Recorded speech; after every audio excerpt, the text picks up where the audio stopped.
Welcome to another episode of the Voodoo Podcast. As always, I'm your host, Mike Napoletano, and I am joined with a very, very cool guest today, Ryan Ashley. He is a local home haunter in the Chicagoland area, fellow Chicago haunt builder member, and he just got the opportunity to do something very cool. So we're going to get to that.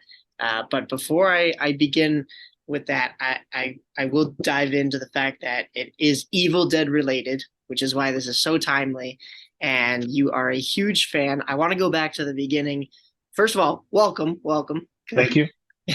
And where did your love for Evil Dead begin? Because it's kind of this obscure cult classic type of movie franchise that not everybody knows about, even if they're into Halloween and scary movies. So, how did you get your start? Yeah, so I always liked horror movies. My family did. We grew up watching a lot of things. Um, but my mom would restrict us from watching certain things. Like we had to sneak watching Nightmare on Elm Street movies and stuff like that. But yet we would watch, Silence of the Lambs as a family when I was in like third grade or something like that. Always enjoyed them. And then in high school, we had a friend from a church actually. He came over with um I don't remember if it might have been a VHS even. Yeah, it probably was at that time. From the local video store, Mokina Video. And he's like, "Hey, me and my brother just saw this movie. You guys got to check it out." And we're like, "What is it?" He's like, "It's Army of Darkness." And we're like, Oh, "Yeah, we've okay. never heard of it." And he's like, "It's about this guy. He time travels and has a chainsaw hand." And we're like, "What?" And he's like, "Oh, trust me, it's hilarious. It's fantastic." And we watched it within like 10 minutes. I was like, "I love this movie." Right then And and there, you then, said, this is going to be my personality for the oh, I rest of my loved life. it. It wasn't too long after that. I was at the video store, and there was like the two managers there were always super friendly and talkative. And the one guy especially knew everything about every movie ever made. And I was like, "Yeah, I just watched this. It was great." He's like, "Oh, you need to watch the original." And I'm like, "What?" And he's like, "Yeah, this is the third movie." And then I, went back and watched the first and the second and stuff.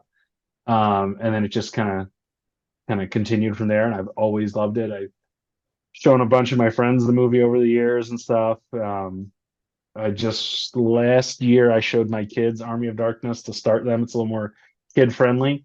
Yeah, Um, and my oldest, I just showed him Evil Dead, the original one this year, and we're gonna watch the other one sometime soon-ish, and catch him up to the present day.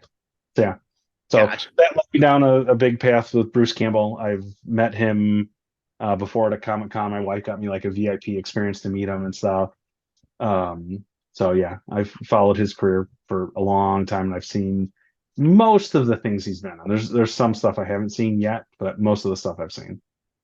Yeah, absolutely. Yeah. So I'll probably get into it later this episode when I have hopefully my dad on, and we'll talk about how he got me into Evil Dead as well. Oh, But yeah, I just this film franchise is so unlike anything else that yes. comes to mind when you think Halloween, which is why I think it's not as well known as some of the top slashers and stuff like that.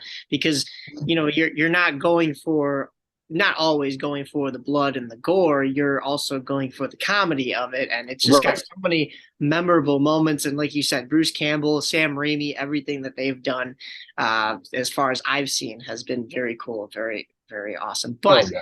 more importantly, so you had mentioned I do know what a VHS is, just for anybody out there listening. I'm not that young, but you mentioned Mokina. Now, I love going into interviews like this because I don't know a whole lot about you and what you do. So all the questions, I don't even have to write them down. They're all just, I want to know this general knowledge, and I'm sure the fans want to know as well. Where are you located now? That's important because Sure. you have a home haunt that is completely centered around Evil Dead. Yes. So I'm in Batavia now. It's like an hour straight west of Chicago. If you don't know where it is, if you know where Naperville is, it's one town north and west of there. Um, so we're pretty close to the expressway. So if people want to come see it, it's pretty easy to get to. We're probably 3 miles off the expressway or so, 4 miles off it, if that even. Um, but yeah. Yeah. Yeah, I don't know how we've missed you all this time because we've been to Midnight on Morton a bunch of Oh, years when yeah. we head down. We're in Schaumburg, so when we head south and we try to do, I like to try to do home haunts and haunted houses in the same night because I'm crazy like that. But we'll hit Mhm. anything early on the way headed to wherever we're going. So we probably hit like Batavia on the way down, maybe do like say Basement of the Dead or Yep. Massacre or something like Yep. that, and Been to then both of do them. a couple more home haunts down there, and then maybe even work our way back up. And then that's our viewing time. Of course, then we have to run our own. But when it comes to running yours, what is it that makes yours so unique and so Evil Dead themed? I know you've got that sign that says Evil Dead on Thrun, but Mhm. what else have you incorporated from the movies in there? Everything in there is themed off of Evil Dead. I have one tombstone that's not because I just had it when I decided to do this. I was like, I guess we'll keep that. That's from uh Hocus Pocus. My wife loves Okay. that movie. We had that before, and then once I transitioned everything over to Evil Dead, we did that. So I've got all the tombstones that I've made myself are all after different characters that have died in one of the movies, TV shows through there. I have Evil Ash animatronic when he turns into a Deadite in Evil Dead 2. Nice. I made an animatronic of that with the Chicago Haunt Builders. That was my first animatronic. And then I added that last year and I added another animatronic of Henrietta slash Pee Wee, they'll call her, with the big neck Yep. that moves back and forth. So I made that last year, and it's behind the Henrietta tombstone. So I made that last year. I'm working on some other stuff this year. I've made another tombstone, which is the first one from a character from Army of Darkness. I just finished that one a couple weeks ago. Um, I got some tips on how to make that from Keith over at Candlewood and Copsticks. I don't know if you've ever seen them. Yes. Yep. So everything in there is themed after. I've got the Book of the Dead in there as well. Um, I do have a boomstick I'm working on right now too. So I got that 3D printed. It's in some pieces right now, so I got to get it glued up and then start painting it and a little sanding. I am hoping to have a good Ash animatronic added this year. Um, I'm working on that a little bit. It's hopefully going to be pneumatics, which is something new to me. So I'm a little nervous about that one. So that's one of the big things. And then I've already bought some stuff to make other things for next year's stuff as well. That's awesome. Yeah. Yeah, you got the Necronomicon. So there's so many different directions I could go. Candlesticks and cobwebs. We did end up visiting or going to the Haunt Builders shindig this year. I know you Oh, were okay. there. I didn't Yeah. even get a chance to see you. There were so many people there, Yeah, but it was and packed. everybody was pulling in different directions. But I won one of the things that I won in the raffle was from them. So I'm Oh, interested nice. to check them out. And it was a little lock, so it's cool. I like it. It looks like a little Yep. monster lock, and it looks actually kind of very Evil Dead esque because it's got like teeth as the lock, which is Oh, kind of very cool. cool, So especially with the uh, new movie. Yeah. the new movie too, yeah. So that was very cool. But there's also another house. They're not in Chicago Haunt Builders. It's a buddy of mine that he always posts on Haunted Illinois, Eric, and he runs Spirits on Sprout in Oak Lawn. And you would really appreciate his setup because it's unlike anybody else that they try to decorate to either scare or well it's kind of along the same lines as yours where yours is like a an homage of course to the franchise itself, but he does all these figurines from all the classic horror Oh, movies. that's cool. He's got everything dating back to Lon Chaney and all of the London at Midnight stuff, but Hmm. he has an evil Ash with the chainsaw hand and the Yes. Necronomicon in the other. And he has it in the garage. And I always wonder how many people go through there and don't know Oh, a who that bunch. even is. But the great thing, I'm sure the satisfactory thing is how many people do understand it The and people do know the that do movies. are fanatical about it. Yeah. That's the difference. Like people are like, oh yeah, Michael Myers, I know him. Oh, Freddy, like everyone knows those, and they like them and they enjoy it, and they're fun and they're great.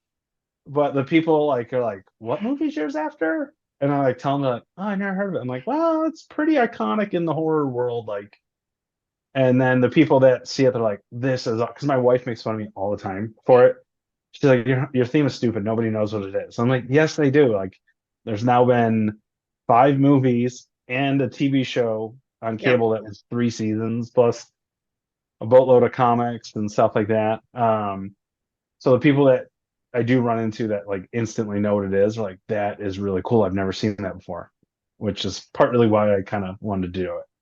Yeah, that's awesome. And then we're right up the block from the Schaumburg Boomers semi-pro baseball team, minor Oh, league okay, team yeah. over here. And one of the audio bites that they use, just in between pitches, in between batters, is Ash saying, "This is my boomstick." So, fits with Boomers. But like, I also wonder, I'm like, so many people, especially baseball fans, are probably coming through going, "What the heck is that?" But They have no clue uh, what that's from. Yeah. yeah, My but youngest says that all the time. He's 6 now, and he's got a little Nerf gun that's kind of looks like a shotgun, and he'll hold it up over his head and be like, "This yes. is my boomstick."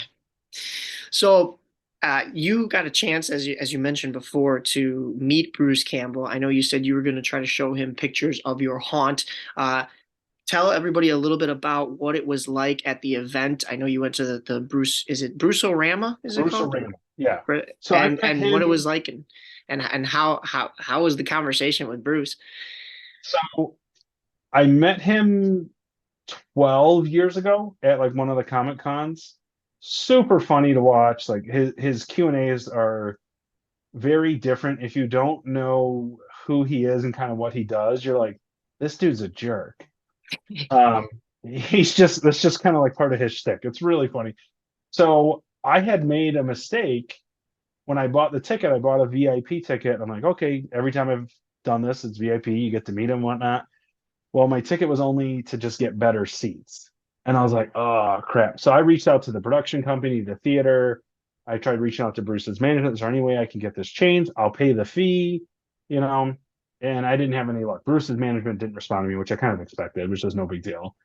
So we show up to the show. I drug my wife along to it. Um, the whole thing of the show is he does like a traveling game show called Last Fan Standing. I saw a So little bit the about that. the audience does trivia over like all nerd cultural shows, it's horror movies, comic books, superheroes, sci-fi, horror, everything. And then they narrow it down to the top 4 people in the audience, and then they come on stage and compete. Um, so we drive up. Um, there was a Cubs game, so traffic was a little bit worse. So we're kind of getting a little bit tighter on time. We were going to grab something quick to eat. So like, I don't want to miss any of this. Let's just get there. So we get there, and I go to pull up the tickets in my account, and they're not there. Oh And no. I'm like, what in the world? And I tell the lady, I'm like, I'm in my account. There's no ticket. She goes, oh, you got to download their app. And I'm like, oh, okay. I download the app. There's no tickets. And I'm like, I did buy these, right? So I check my email. I'm like, yeah, I got the receipt right here. And I'm like, okay, I don't have any email saying anything happened. So I tell the lady, she's like, oh, it's happened before. You got to go to the well call desk. I'm like, okay. So, I get a little aggravating, or whatever. I go to the will call desk. He's like, and I say, here it is. He's like, what's your name? He looks it up and kind of frowns. And I'm like, uh-oh. And then he's like, what was the email address? And he frowns and, kind of looks, and he's there for a while. And I'm like, what's going on? He goes, it says your tickets were canceled. And I was like, what? Oh And he goes, yeah. I'm no. like, I did not cancel these tickets. I'm like, I would have never can I'm like, I've hired a babysitter. We drove, a little over an hour away. Like, I've been planning this for months. So my tickets somehow got canceled by the vendor. It wasn't the Vic Theater. It was he couldn't find out why they were canceled. I never got any notification they were canceled. Oh And I was no. like, well, can you just like I obviously did not want these canceled. Um, so we ended up missing like the first 15 minutes of the show. So they ended up giving us tickets. We did get in. But we were like the very back of the theater then because it was basically people who didn't show. Gotcha. Um, so we did get in. I was a little frustrated, but it was still last. It went a lot longer than I thought, which was great. Um, I mean, we didn't leave there. We started at 7 or 7:30, and we didn't leave there till like I think 12. I was like, oh, I didn't expect it to go that long because it did the game show thing. He did some Q&As, and then he did an introduction to one of his movies depending on the night, and we got to see Evil Dead 2, and then you watch the movie on the big screen there, Nice. which was really cool to do. So I unfortunately again me, I had printed off a picture I was hoping to get signed, but with us getting in there so late, there was just no chance to try to do anything with that. Oh, gotcha. That was disappointing, but part of it was me not getting the right ticket, and part of it was them canceling my tickets for apparently no reason. Uh, So, but the thing was a blast. He is um, very self-deprecating with a lot of his humor about how his TV shows only lasted, one season or stuff like this. He was blasting Sam Raimi a lot, who they were high school friends okay. Yeah, yeah. growing up, and that's how he got in the movies and everything. And he's telling behind the scenes stories about stuff. And somebody had asked him something along the lines of, all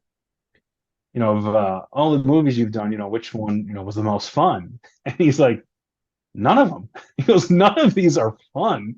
And he's like, you guys love the movies. He goes, and he starts telling these horror stories. Uh, his brother was like in a tree for some kind of shot they were trying to do on, I think it had to be the original Evil Dead, and his brother like fell out of a tree and like rolled down like a big hill, I guess, apparently.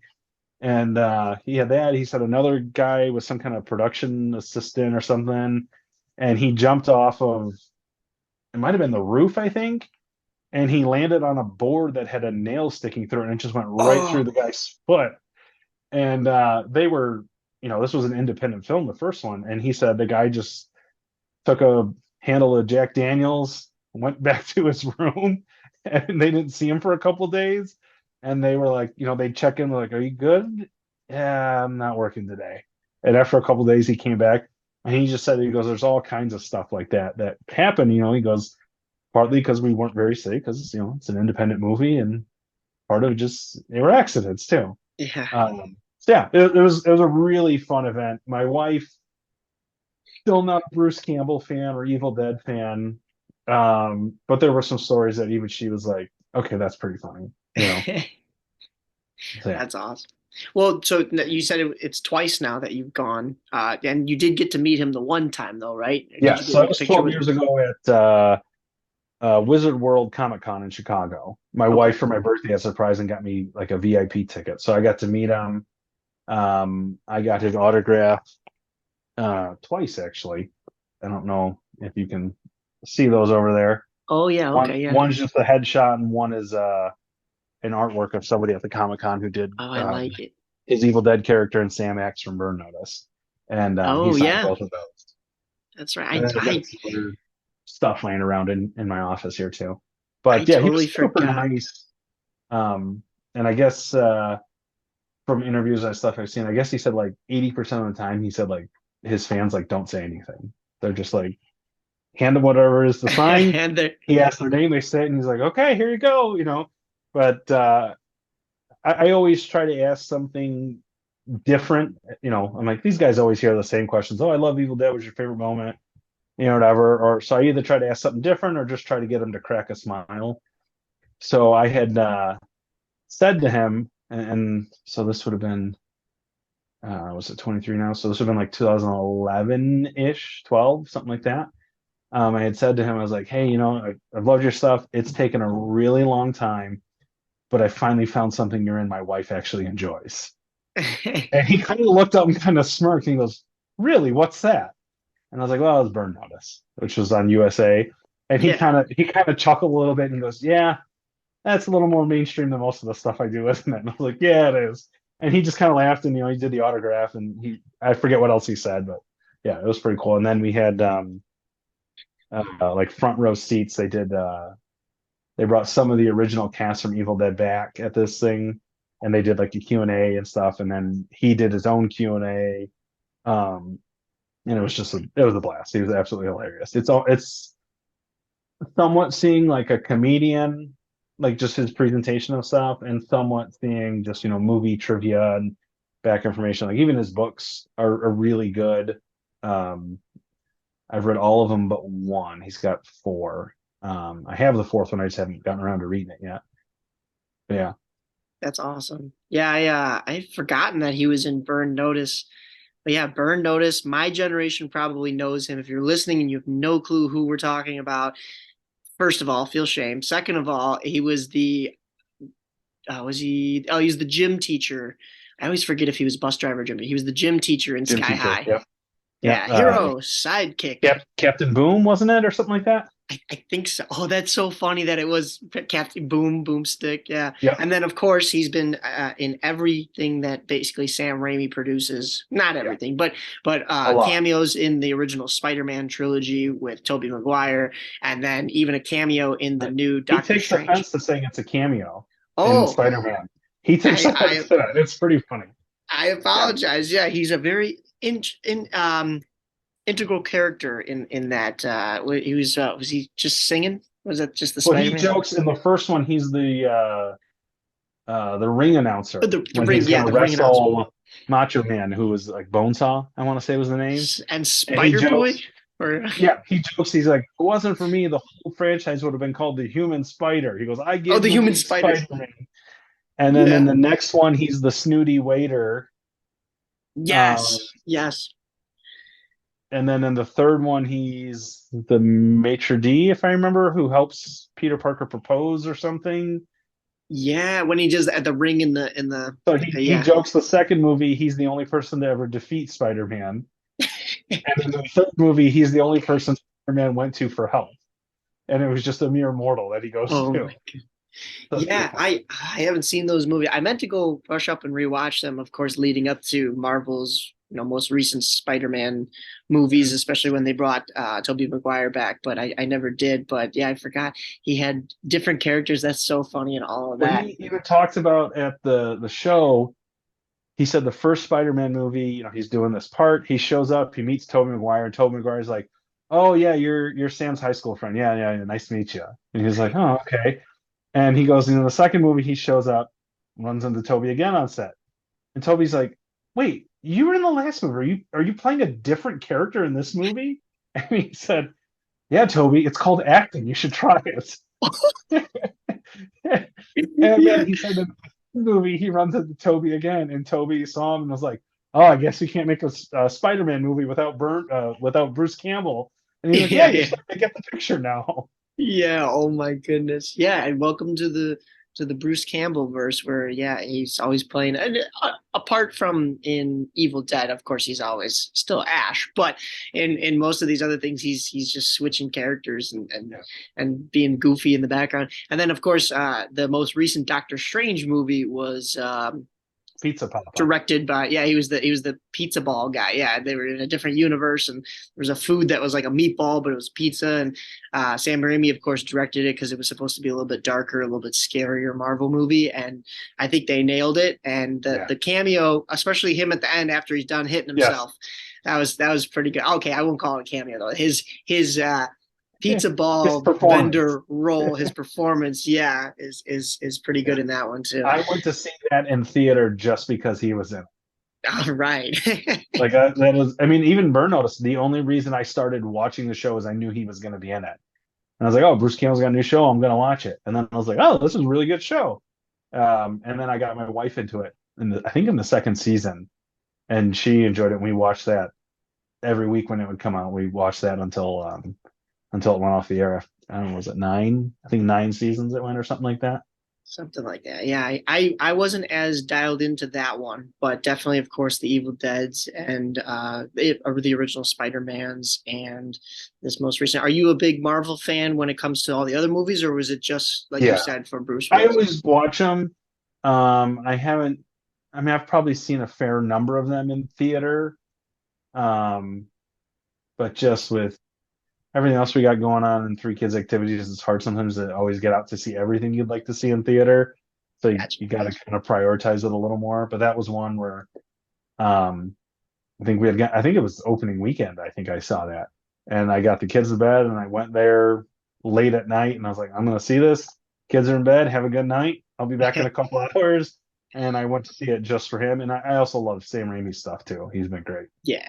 Oh yeah, yeah. He's as far as I mean, if we'd had to give him the genre of, even though I didn't throw Doctor Strange in, I know it's supposed to be a Marvel horror, but it wasn't, super scary, especially compared to some of his other stuff. And then, of course, like we said, Evil Dead is a lot of it is comical.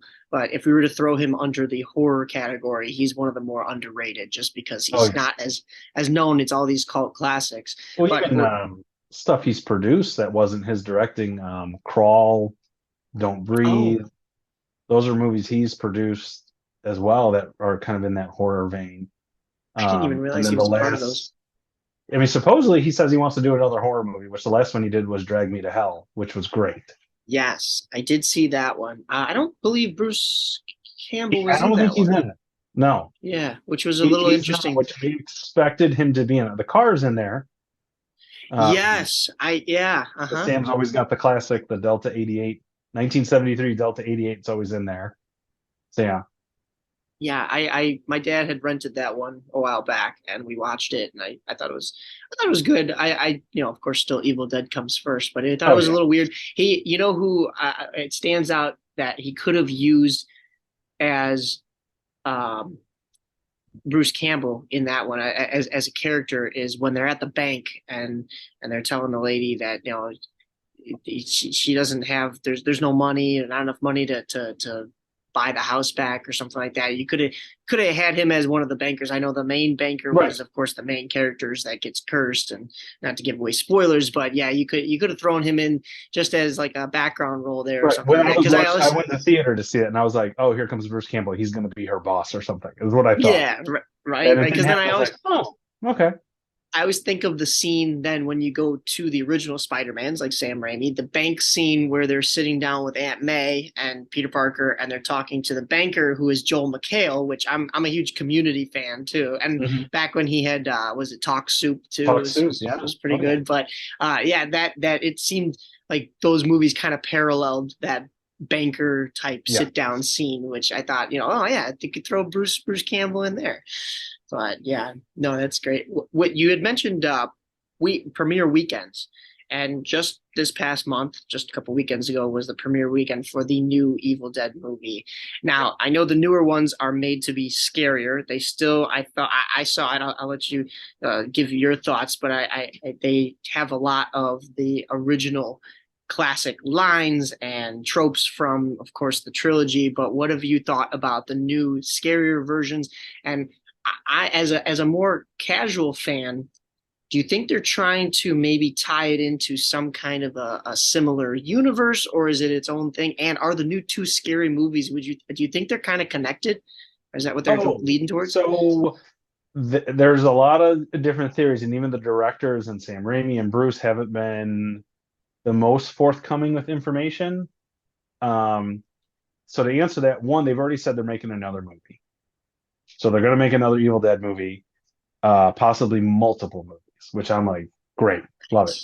The Evil Dead movie in 2013, I loved. I thought it was really scary, really well done. My favorite scene is the scene where it's raining blood, Yeah, that's a and good I one. was like, that was just such a cool shot that I was like, yeah, you haven't seen that before, you know. Um, but 13 was a very kind of a different departure from. I wouldn't say departure. I guess it was kind of more going back to the original because the original was just a straight up horror movie. Now it's obviously dated because it's 40 something years old, Yeah, but the 2013 was a straight up horror movie, gruesome, terrifying. I thought it was excellent. I saw that in theater opening weekend, loved it. The new movie, um, I was glad and happy because it was supposed to come out on streaming on HBO oh, Max. And when they test premiered it in the spring and the summer, it tested so well. They were like, "Yeah, this has got to go into theaters. We can't that's awesome. like." So it was supposed to come out in, I don't know if it was August or September, right around there. So I was jonesing to see it, and then they bumped it back, and I was like, "Oh man, I've been waiting so long," But I was like, "Okay, if it's that good, I'm happy I get to go see it in theater then." So I thought the new movie was really good. I thought um, I'll save a spoiler alert conversation in a little bit here, but I Okay. thought it had some really great concepts they added in here to do some offshoot movies um, that I thought was just great. And I'll kind of bring a little spoiler alert here now for anybody listening and give you a second here. But when they talked about the reference to there being three different books, Yes. it's a direct reference to Army of Darkness. And this book had teeth on it, which, if you remember in Army of Darkness, one of the books has teeth on it as well. So there's a lot of people thinking this is one of those three books. And Bruce has said they're going to focus the newer movies on the books in different Okay. scenarios, different periods of time, which made me think as soon as I'm listening to this, I was like, oh, they're going to do a movie where these priests found this book, is my thought, Oh, yeah. which is like Okay. 100 years ago, I think it was, or something like that, or was it the 40s or 20s? I And forgot what they said. Yeah. I was like, oh, that'll be really cool. And I don't know if you caught it. That was Bruce on the record. I did not catch The that. priest No. Oh talking my is Bruce. goodness. Yeah, that was his like Oh, cameo in the duh. movie. Okay. Yeah, Yeah, I didn't because catch I it was either. And I was gonna then say he I didn't looked make it an up appearance, afterward, and I was but like, I'm like, I should have caught that. I don't think he Um, made an appearance in the 2013 one, did he? he was like a little after credit scene. He just kind of came on camera and said "groovy" was all. But that was, Right. everybody Right. erupted and like went nuts when he did it. Yeah. Yeah. But Yeah. yeah, there's that vignette there, and then there's the other like, where else could these books end up? You know, I'm really interested to see where they go with this because I'm like, th- the advantage of not centering it on Ash is you have a lot more opportunities of what you can do with it. Where I thought Yeah. Lee Cronin did a great job here bringing it into this apartment complex in LA. Because immediately when I heard that, I was like, well, how are they not going to have cell phone service and this or that? Besides a generic like, oh, the demon's controlling it.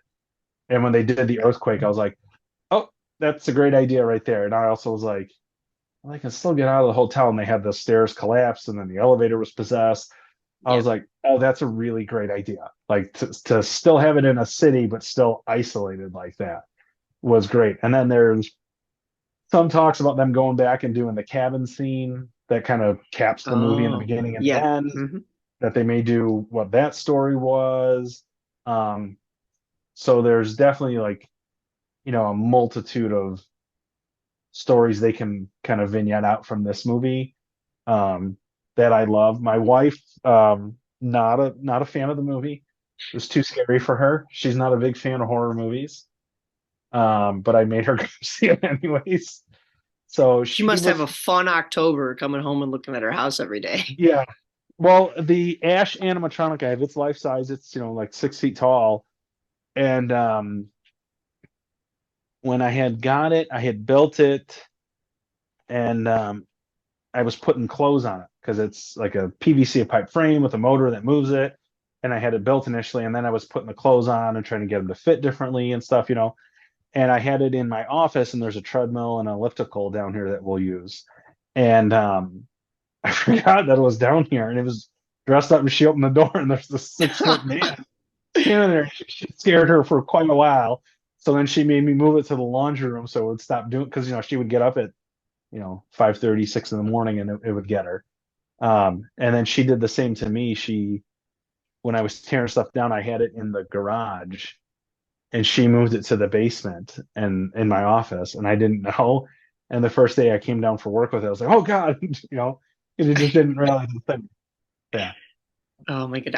I think I've told this on this podcast before. Every time I get a new animatronic, no matter what it is, it gets set up and it goes right in my mom's room. And it's either in the bathroom that's attached to the room, or it's in the room itself and the door gets shut and she comes home and it's a miracle she hasn't had a heart attack yet. But one of these days, I'm probably I will have gone too far. This last one was the Harbage. No, what was it?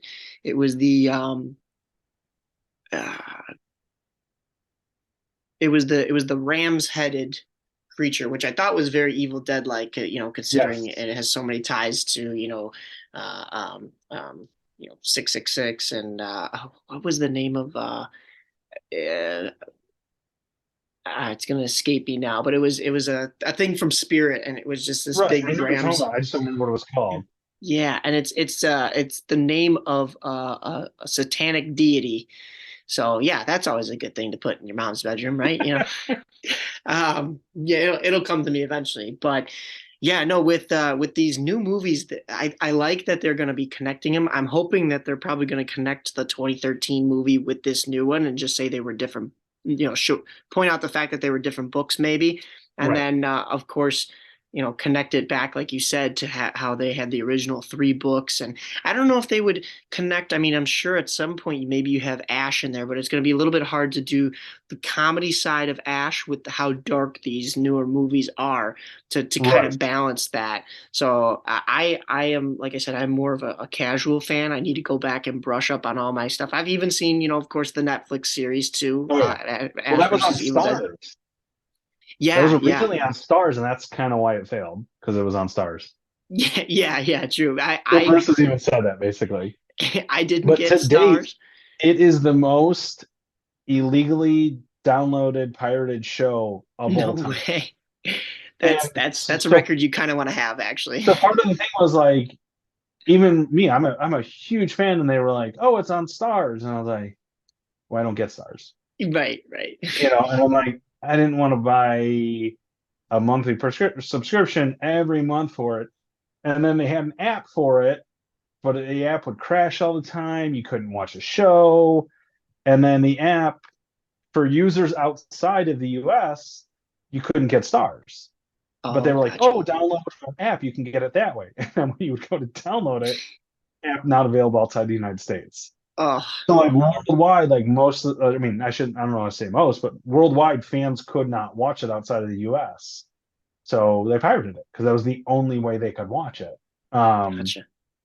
which I just didn't watch it. To be honest, I would sign up. I signed up once. I think after the first season, I did like a free trial and just rammed through all the episodes. And I was like, "Oh, that was great! I loved it." And then I bought them on DVD. Is what I ended up doing. Oh, So I'm like, gotcha. I didn't want to pirate. I'm like, I want to support it because I want this to keep going. Right, And obviously, the third season, you're kind of like, oh, I really wish you'd finish the story now.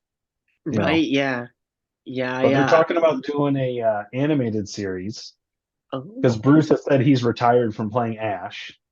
oh no. Okay, all right. He just said it's just too physical, and I mean, he's got to be getting close to 70. He's Yeah, probably 65 or so, maybe. Yeah, probably 65-ish. I'm gonna guess. So he's just like, I just can't do it anymore.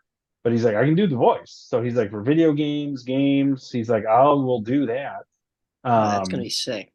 so that I could be interested in. And then apparently Sam Raimi recently has said he wants to do another Evil Dead. He wants to direct his own Evil Dead movie.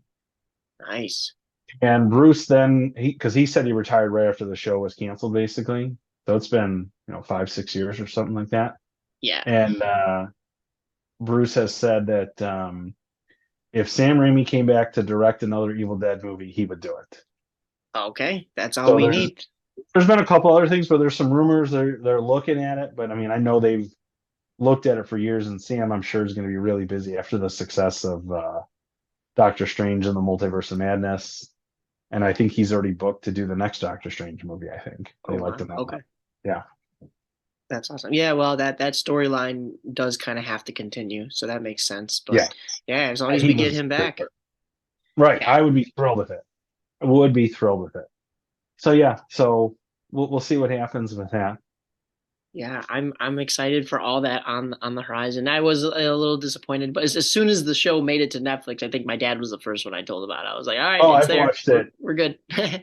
I mean, pretty much especially since I started doing the Evil Dead stuff for my Halloween stuff, I go through and watch all the original movies, especially because that's more what I've themed it after, and then I'll watch the Ash vs. Evil Dead show, and I'll rewatch everything, just try to get new ideas, stuff I want to do, um, things like that. I try to go back and do so, like even like the um the tombstones I have, I forget which one's which now.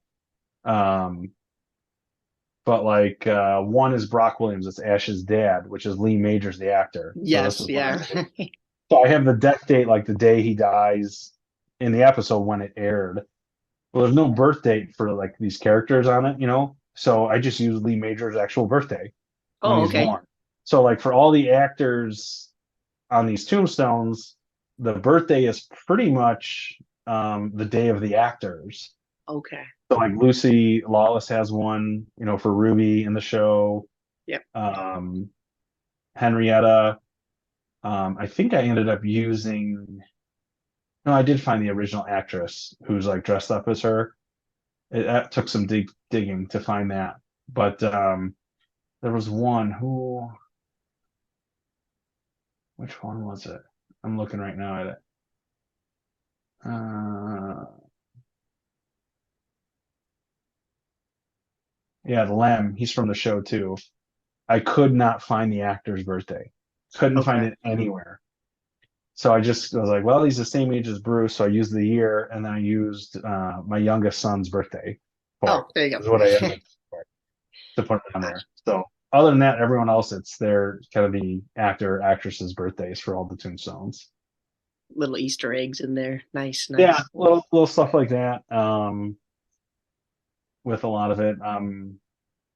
I did a Henry the Red one this year. I don't have a birthday or anything. It's just kind of a Oh yeah. obelisk tombstone to look a little bit older. Um, and I might be adding one.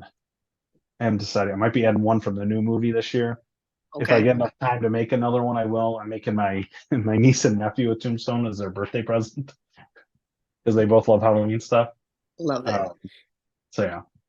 That's awesome. That answered my next question is Oh, what you no, that's fine. What you got in the works for this next year, other than just the good ash, the human ash so the good too. ash. I mean, there's a few store bought things. Um, my pillars I have. You saw that light up. I don't know if you've seen those. Yes, those are Um, very cool. Last year I was so far behind in time. Like I had ground up grout lines in it and stuff. I never got around to painting the grout lines, so I went back in and did all that, and I aged it more, so they look a lot older now and just look nicer. Added some moss to it and stuff. Um, I did buy a latex mask. You've watched the show, you said, right? Yes. So one of the demon spawn children, those like black grayish creatures, they have like the fangs, Oh kind yeah, of. yeah. So they have a latex mask for that. I don't remember who made that now. I bought one of those, Wow. so I'm working on making a thing with that for this year. Um, I've got the boomstick I'm working on. I've got a Kandarian dagger that I got 3D printed. I'm going to work on that. I realized after I had it, I wasn't thinking. I was like, "It looks great," you know. The detail to it's really nice and stuff. But it's like half the length of what the actual prop was. And I was like, well, for now, that's just going to have to work. So I might redo that one next year, just because I already am getting tight on time. So I've got those. Trying to think what else I had in the bucket list to kind of kick out. Um, so yeah, I guess that's it for right now. I'm sure more stuff's going to get added to that list as well. I am looking already towards next year, which is crazy because the show hasn't even started. Right. Um, I've been watching tutorials and stuff on how to sculpt and cast your own mask. Okay. Because I would really like to have a evil Ash Or from mask. Army of Darkness in the Oh, setup. They used to make a mask, you can't find it wow. anymore. Okay.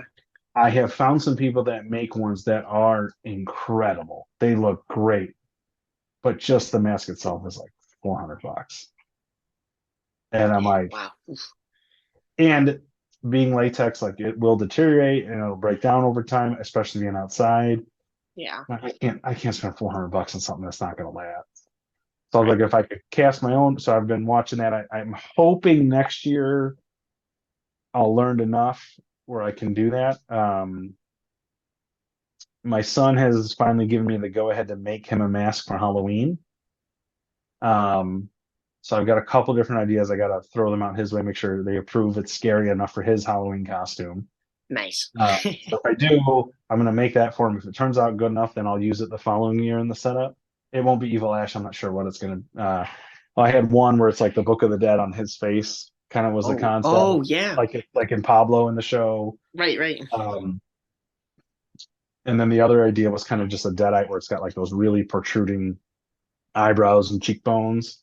Yeah. Uh, so we'll see kind of what he's okay with doing. So um, those are some of the things I'm working on to do. And then I've got another thing. Uh, I built one of the tombstones. Like it's the Brock Williams one. It's big. It's the biggest tombstone I have, and it's maybe I don't know 14 inches tall. I want to say something like that, but it's wide. It's uh, probably 2.5 feet wide. So it's kind of big and it's kind of slanted and it's hollow on the inside and it's all painted black. So this year I'm looking at adding a small projector in there. I can't remember the company that makes it, but I remember the model is the HP1. And there's like different animations they have. You put like a mesh screen in the yard, and at Yeah, I've night seen that it before. looks like it's wandering around in the yard. So there's one that's kind of like this ghost looking thing. So I'm thinking of adding that this year. I was initially planning to just hide my fog machine in there. Um, the fog machine does not fit though. Oh, So okay.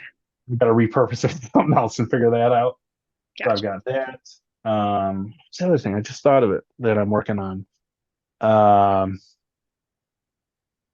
oh, I'm looking at making one of the dark ones from the TV show. Yeah. It'd be a still one. So Alan Hops over at Stiltby Studios kind of had a video of a Grim Reaper type of looking thing, and I saw it and I was like, oh, I could make a couple modifications to that and make it kind of one of the dark ones. Okay. So it'll be still, but I'm looking at putting like where the face would be. I'm looking at maybe putting in like a frosted plexiglass in there and then shooting a light up from inside so it'll kind of diffract that light in there just to give it something, so Yeah. you can see it a little better too and just kind of give it a different element. So I've got all the stuff for that one. I just haven't, it's not, I got to be able to get outside for that one. And it's not been nice enough right now. Yeah. Yeah. This weather has been warm and then cold and then rainy and then Right. back to more cold. And yeah, Right. it's been, And I've been told by my wife I can't make any more props. It's her 40th birthday this year. I can't make any more props until I finish making all the games for her birthday party, which is in the all right. fall. So I was like, okay, all right, all right. So I already got one of them done. I think I've only got two more to make. But I'm like, the one's just big. I'm like, I'm gonna be able to be outside to do that one. So So pin the tail on the Necronomicon and yeah, exactly. I'm sure she would be pin the hand on Ash or the Yeah, yeah. chainsaw. Pin the chainsaw on Ash and yeah. Oh, that was the other thing. I'm looking at making that too. Um, oh, what's the guy's name? Odin makes. I don't know if you've ever seen any of his videos. No. He's a YouTube guy. He makes a lot of props, but they're for cosplay purposes. Okay. So he's got a video on how to make the chainsaw. Um, because I'm looking at adding that onto this pneumatic frame that'll move and stuff with the boomstick and with the chainsaw hand. So it's made out of EV foam. There's a little bit of plastic in there, and then you use like a plastic container like for nuts. Okay. And you got to paint it and stuff like that, of course. But it looks really good. It doesn't look like it's super complicated. It just takes some time. So I'm looking at making that and the boomstick plus the ash. Um, and I've got a face for Ash, but I'll be adding some type of foam to extend the chin out a little bit Okay. because Bruce has kind of got the big chin going there. Yeah, Um, yeah. so yeah, so Awesome. there's a lot to do still. That's great. And the good news is, well, today's the last day of April that we're shooting this. This will be the May episode, but if you think about it, we're still 5 months away, Oh and yeah, well, four because you got to be ready for October. But I know you'll be working hard all summer like the rest of the haunt builders. How long have you been in the Chicago Haunt Builders group? this is only my second year, Okay. so this all started. Um, I love Christmas decorations and stuff and Halloween. me and my wife's version of Christmas decorations are very different, and she kind of slowly took those over. And I like the old like C9 bulbs. I just like that, it brings me back to my Christmases as a kid and stuff. And Gotcha. she kind of took it over, and it's all the white lights and stuff now, the little ones. And I was like, you know what? I go, there's one thing I want for Christmas. You can have everything you want at Christmas. I go, there's just one thing I want. We've got a big window over house, and I wanted to buy the leg lamp from A Christmas Story. Oh, nice. And I was like, I want to buy the leg lamp, and we're going to put it in the center window at the top of our house. I'll build a little table up there and figure out how to run power to it and stuff. And I go, I just want that. I go, you can do anything else you want with the house. I'll set it up. I'll tear it down. I'll put it away. I'll do everything. I just want that. And she was like, absolutely not. And we went back and forth on this for a while. And then I was like, you know what? If I can't have the leg lamp, then do whatever you want with Christmas. Then I get to do whatever I want for Halloween. And That's a she good likes more like compromise. the spooky stuff, like little pumpkins and little Charlie Brown ghost type things, stuff like that. And she was like, all right, fine. And then immediately I was like, as soon as she said yes, I was like, oh, we're gonna do Evil Dead. Yeah. And so like the first year I had bought like some fencing and bought tombstones and stuff. And then it was during COVID. And then one of her friends, Amy and Brian Long, my wife works with Amy, and she said like, oh, their neighborhood's really decked out for Halloween. She knew I liked Halloween stuff. Like, hey, let's go check it out. And we did, and I was like, this is awesome. I had never seen people that really decorated crazy for Halloween. I was like, this is awesome. And then right after that is when it happened with the leg lamp stuff. And she gave me the go ahead. I was like, oh yeah, we're doing this. This is what it's gonna be. So then the first year wasn't much. Last year was or last year was the yeah, last year was the second year. So that was the first year I really built stuff. I built Wow. all the tombstones, all the pillars, the animatronic, two animatronics. I got a lot of help from people in Chicago Haunt Builders on the tombstones, watching their videos, how they did stuff, asking questions. It was really great. And I got a lot of help from Toby over at Haunt 31 on the Henrietta one. I had the basic design down. I just could not get it to work right. And I had bought some foam from him that he had. And I was just talking to him and I was like, yeah, I'm working on this. And he said, like, if you have trouble, let me know. I'll give you a hand. And I was like, hey, I'm having some trouble. I'm like, I just can't calibrate it right. Like, and so he had me come over on his birthday after he had dental surgery. And I was like, dude, like, no, it's your birthday. Like, and he's like, no, no, I love this stuff. And he had me come over and he helped me get it up and running and it worked. And I had to make just one small little modification. He said, you might have to do this to it when you get home and you add the actual neck portion to it out on the outside of the frame. And it's worked like a charm ever since then. And I was like, oh, thanks. So I've asked him a boatload of questions. He's been super helpful. It's been really nice. Toby is the man. I think that's his third name drop on this podcast, Oh, and is we it? haven't I even had no clue. and we haven't even had him on yet, which is Oh, there's not enough time as a monthly podcast and not like a weekly podcast. We wouldn't have enough content to probably do weekly, but as a monthly podcast, there's just not enough months, and there's so many great people in this Chicago haunt builders in the haunt industry itself that we have to get through and to interview and get all their takes. But Toby is definitely on the list, and I've yeah. talked to him a little bit about it before, so we'll be getting him on. But he is the man. One of the just another awesome person in this group. And like I said, we're very pro Chicago haunt builders Oh, in this one I because mean, the yeah, group's like just just his awesome. story of why he does it and stuff is great, Oh and kind of yeah. how he got into it is just fantastic, you know. I think And I'll be probably dedicating a whole episode just for his interview too, which will be oh, amazing. absolutely. And the fun thing, like I've had enjoying this, like my kids have really gotten into it. So my oldest son's 12. He'll help out with stuff. He loves helping out. He's even given me some ideas on stuff too. He actually is the one that came up with the idea, like just the idea of like, why don't you do like Henrietta's neck? Like, and I was like, oh yeah, like that would be pretty easy to do too. So he kind of gave me the idea to do that. And then he'll help out with stuff, what he can do. and whatnot. But I've had like his friends come over and see stuff, and they love seeing like what'd you add now, and they love seeing what I've added and stuff. Um, and then there's a few little kids in the neighborhood because like I work from home most of the time. So a lot of times on my lunch breaks, I'm working on Halloween stuff, Gotcha. especially when it's nice outside. I'm outside, I'm painting, I'm carving, I'm doing all kinds of stuff. And there's a couple ladies that'll walk by and they've got really little young kids. And the one lady, she walks by and she'll say hi, and I'll talk to her. Oh, what are you working on? I'll tell her and the boy and stuff. And they were walking by and I had, some music playing on them.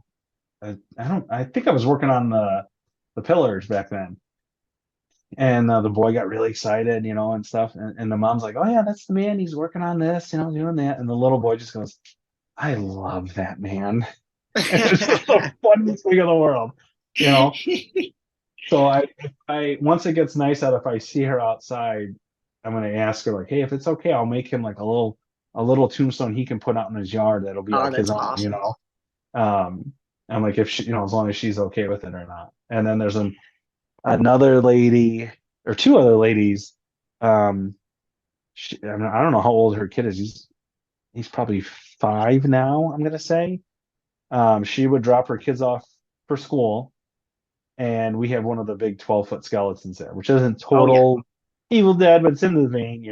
I take a Army of little liberty with Darkness. stuff. Yeah. Army of And Darkness. he makes his mom drive by every time they drop his sibling off for school. Every time they pick him up, they go out to the grocery store on it's Halloween time. He's got to drive past my house to see the stuff.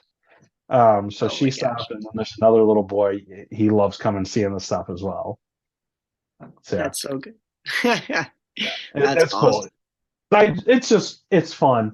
I enjoy it. Like having people come around the house and stuff and see it. Right now, I'm trick or treating on Halloween usually with my kids. Just we don't go too far because our little one's very little. But then coming back and you hear people like, "Oh man, look at this, look at this," is really cool. That's awesome. Yeah, the Halloween community, I love it. I know you guys are Christmas as well, but I'm definitely biased when it comes towards Halloween is by far my favorite. And like you said, the community, ours here as well, when we do ours, I'm not sure if we will be doing ours this year, although we have some time to decide. I did kind of want to take a year off, but we'll see if I have any real excuse as to why we aren't doing it. Because if I don't have a good enough excuse, then looks like we'll be in for 2023. But regardless, we're gonna find some time. We'll come see yours. And then are you headed to Midwest Haunters Convention in June? I am trying to make it. My son is supposed to have a travel baseball tournament that weekend. Okay. So I'm trying to finagle my schedule around that, and apparently that might be a problem. I don't know. This is first year Okay. doing travel baseball, so I'm trying to figure out what that will look like because I really don't know. Because I really was like, I'm going to this year, and then I'm like, of course, crap. Gotcha. So Not I hope to get there with it. Because I've just heard it's awesome. There's just a lot of yeah. great vendors, and for me, even if it's just going just to get ideas on stuff, because Yeah. that's a lot of the stuff I have made has been like, oh, I saw your idea and I saw this idea, and I've kind of, I mean, I'm sure like a lot of people, I kind of merge them. Yeah. I've seen people do pillars, and I saw Wicked Makers do one that they used frosted glass to kind of diffract light with it in a different way than what I used it for. And then I was like, oh, I could take that and do the name of my haunt and backlight it with that and do it. Oh, nice. Um, so I've kind of just, tweaked a lot of stuff with that and combined. 'Cause I'm always looking on YouTube and Facebook just for different ideas of what people are doing. Yeah, I mean, just it's fun to watch, and then trying to figure out, how can that's a really cool idea. How can I tweak that to use it for, what I would do it with? Gotcha. Yeah, no, I'm excited to see what you got going. If we don't see you at Midwest Haunters, we'll probably see you hopefully at some builds. I know builds are usually Saturday mornings, and I typically have work, but we'll see. Come this summer, I definitely want to make it out to a couple of builds because I've gotten some props from builds, but I have not. I've 3 years now in haunt builders, and I have yet to make it to a build, so Oh I'm wow. slacking. But definitely getting out to Midwest Haunters convention for the first time. Chicago Haunt Builders builds, and then of course we'll come see you October regardless. Yeah, That'll let me be know when you're coming out. I'll make sure. I mean, pretty much I try to be home on that Friday, Saturday, Sunday for stuff. Um, but yeah, let me know. I'll make sure I'm outside that night when you're there. But I've yeah set up camp a few times outside. I think that's what's different with this from Christmas is you can be outside with this. yeah So you that get people who you can interact with it, you know. And this year from last year, I'm changing my setup a little bit where you actually walk through a little bit of the yard now to kind of get a closer look at some stuff.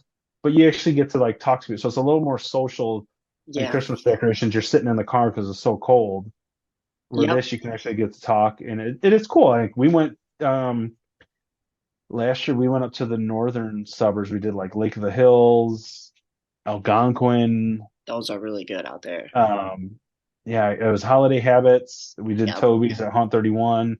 Unfortunately, the day we went, it was raining pretty heavy. Uh, So a lot of people weren't in full operation, but we're like, well, we've already planned this. Let's, and we had already mapped our route and everything. So we went and did it. And yeah, I mean, there was some cool stuff where I'm almost like, maybe we'll go back to that route same thing again because we didn't get to see it fully, but I don't know. e- We'll even see.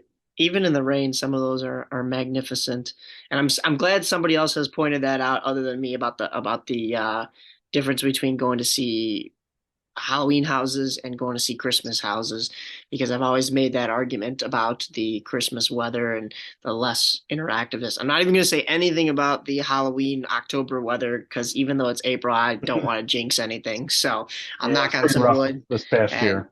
yeah, and we'll just make sure that it stays nice. But until then, I know you had mentioned your son's playing baseball, so I have to ask you the important question: Sox or Cubs? So I'm a Cubs fan. Okay. My son has become a Sox fan just to spite me. No, no. Like, no joke. So I'm a Sox fan. My two brothers, one of is a Cubs fan. My other brother is a Sox fan, and my dad is a Sox fan. Okay. When I was really little, I was a Sox fan. All of us were. And when I was really little, they traded me and my one brother's favorite player, which was Harold Baines. Oh, yeah, Um, yeah. and we were just so irate over it. We flipped and we went over to the Cubs. Uh, and my son, my niece and nephews from my one brother, Sean, his kids warped his mind when he was young enough. And I was like, okay, he's not going to stick with this. It's going to be a week. And he locked onto it. And I was like, oh my God, you got to be kidding me. Yeah, So the I other don't. two are Cubs fans, though.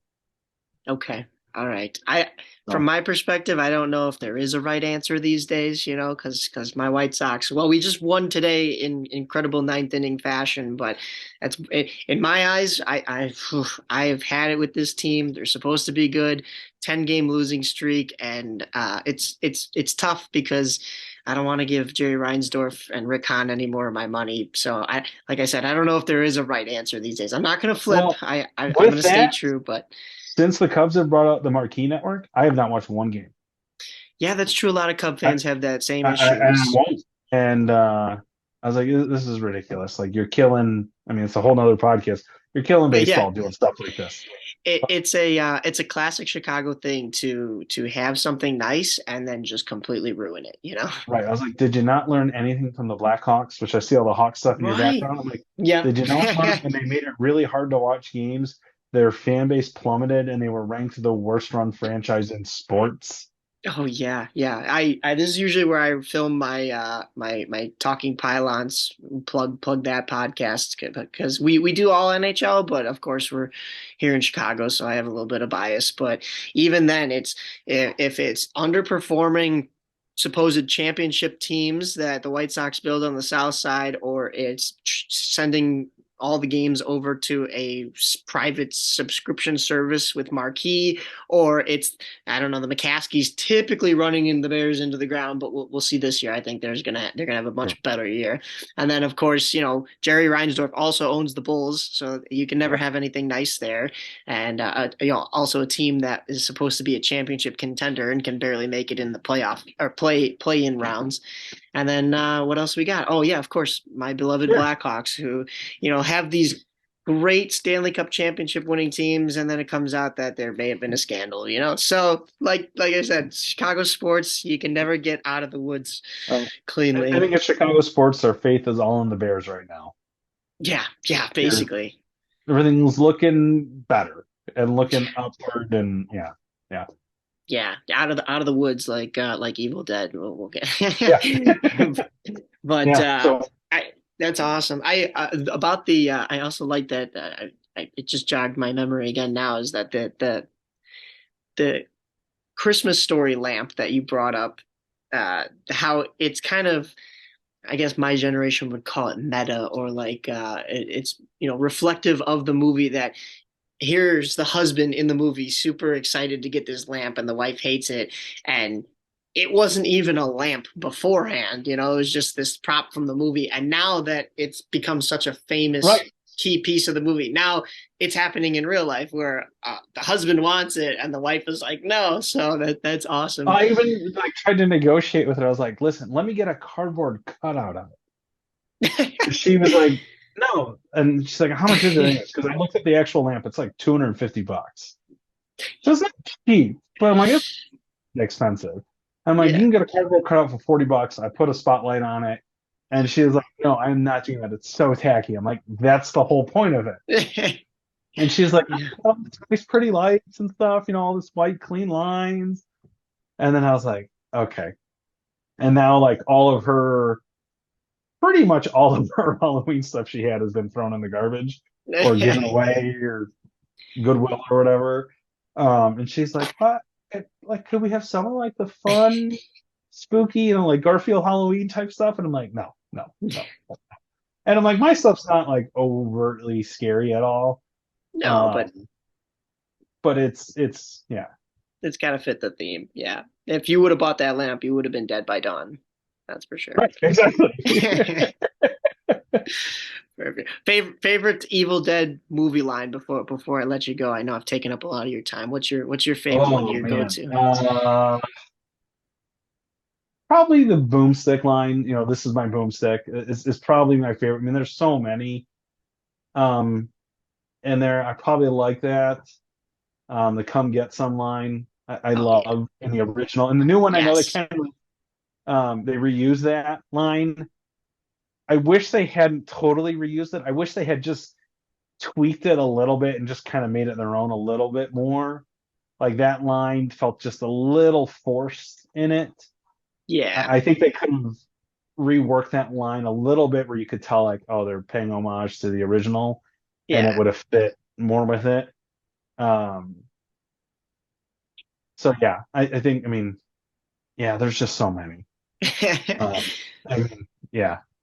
I mean, of And course, hope. there's the groovy work Oh, shed.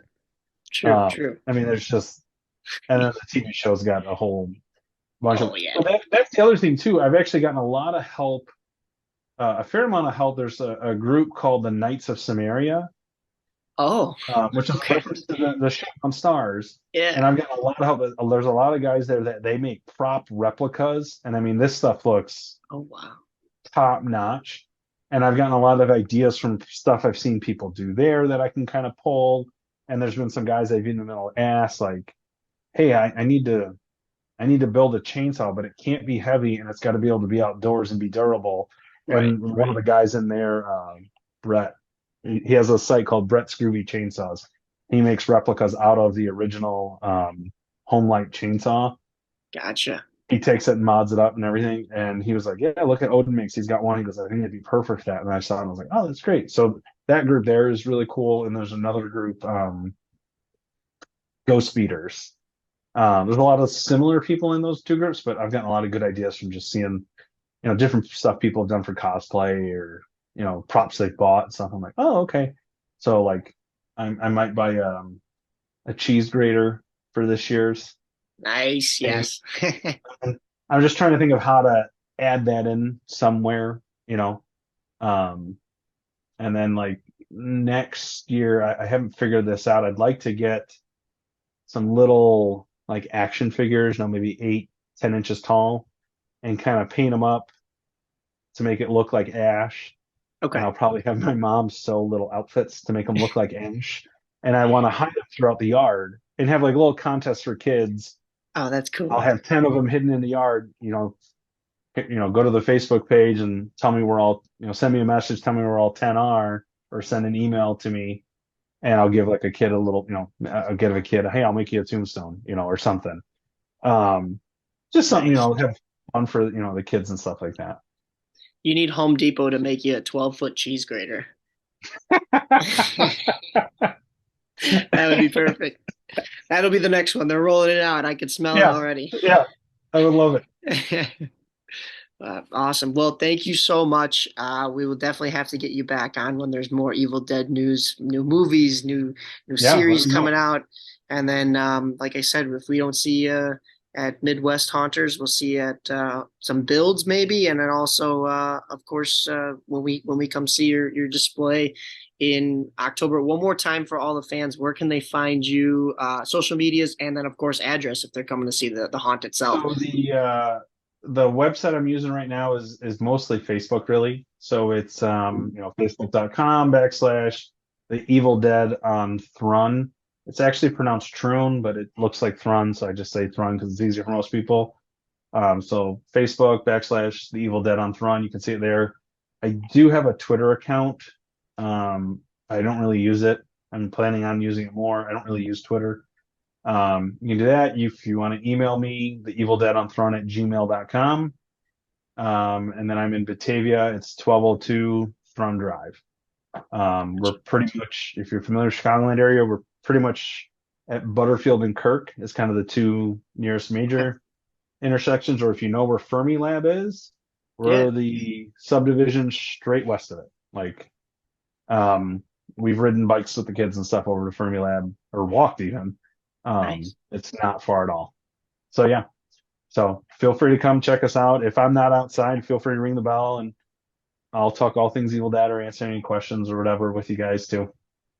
Awesome. Thank you. Thank you so much, Ryan. And yeah, good luck with all your building and we'll see you come October. Yep, sounds good.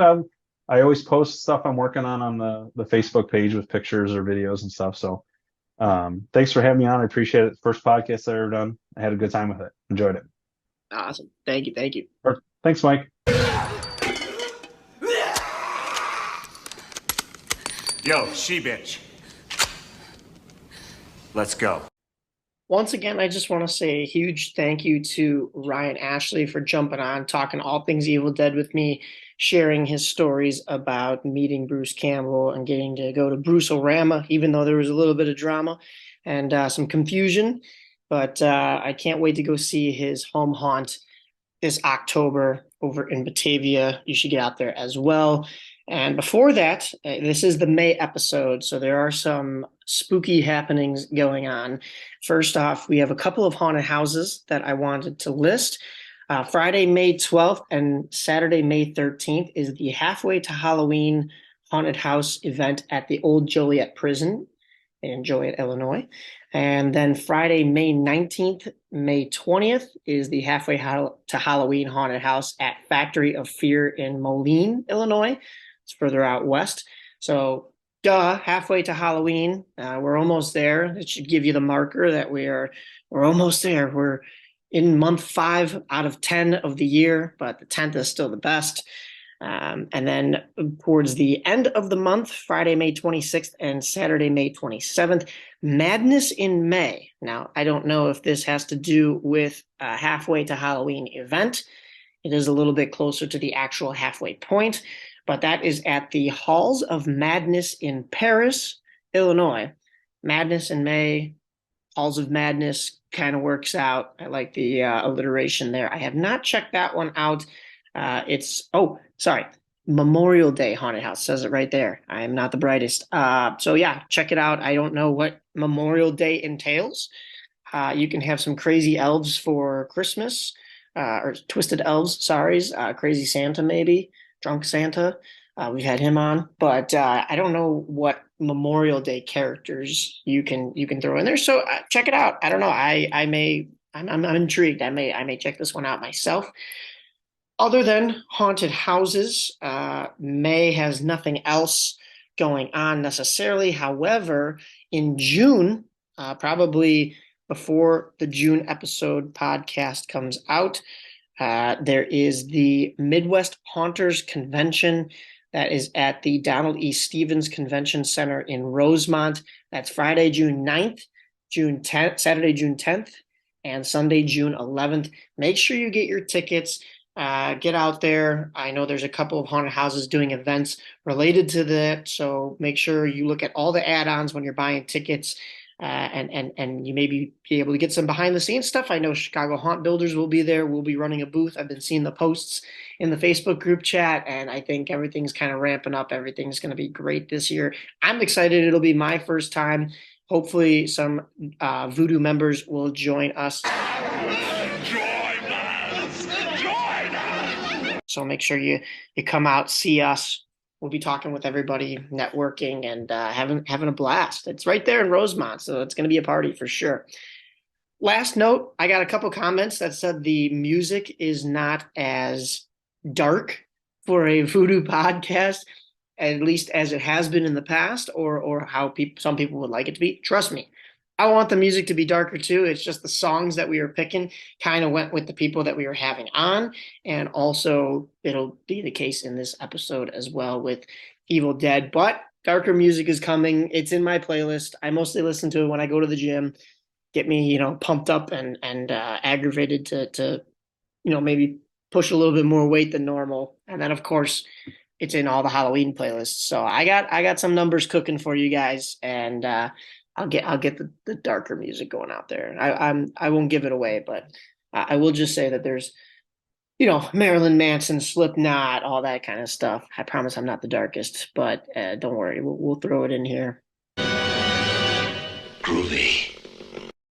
And now it's time for everyone's favorite segment on this podcast, the Home Haunters Hack with Matt Nausid from Greenbriar Cemetery. This month he's coming to you with foam, how you can use it. I'm sure a lot of different foams were probably used in the making of the Evil Dead movies, but this will be a little bit more catered towards the home haunter with making gravestones. I'm sure Ryan Ashley has used some of this stuff in order to make some of his Evil Dead themed props and gravestones as well. So without further ado, let's send it on over to Matt with this month's Home Haunters Hack.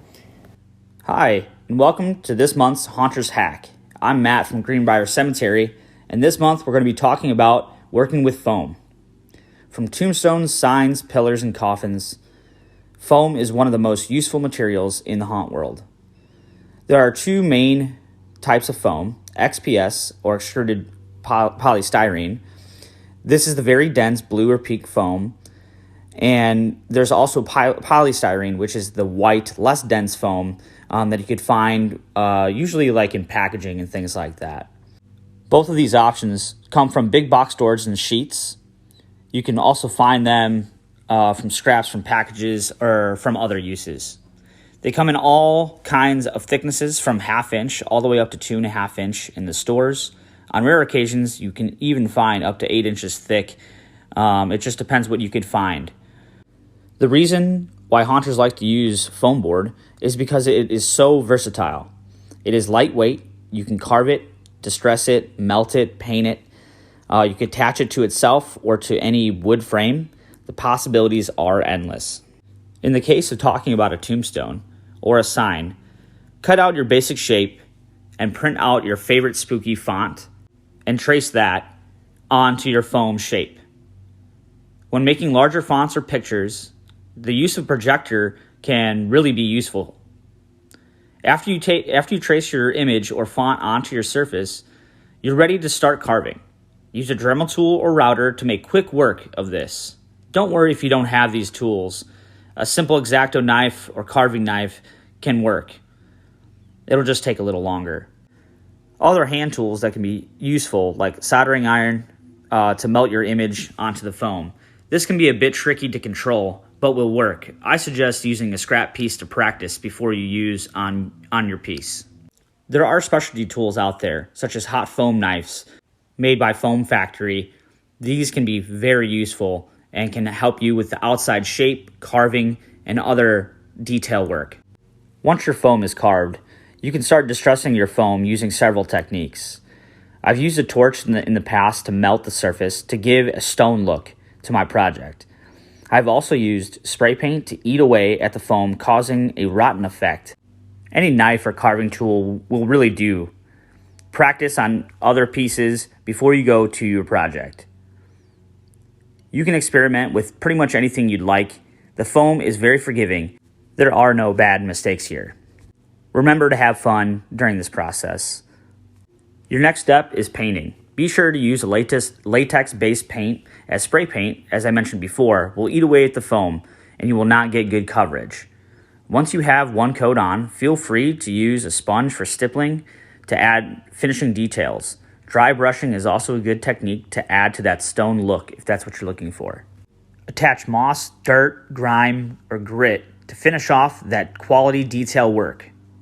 To add this piece or connect other pieces together, use foam glue or foam board glue that it can be found in any big box stores. Also, Gorilla Glue is a good adhesive to use when using foam board. This can be attached to wood, metal, or itself. Examples of these exact techniques can be found on my social media platform at Greenbriar Cemetery. Thanks for joining me for this month's Haunter's Hack. My name is Matt, reminding you to be creative and stay scary. Thanks again to Matt for his Home Haunters Hack of the Month, as always. And I have one more special interview planned for you guys. I'm about to introduce him in just a second, so stay tuned.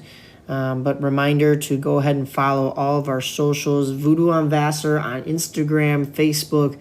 Go check out the Chicago Haunt Builders. And make sure you get on Haunted Illinois to check out some of those haunted houses that I mentioned. But without further ado, let's get into the second interview I have planned right now. See this? This is my boomstick. I have another guest here on this episode. This one hits a little bit closer to home.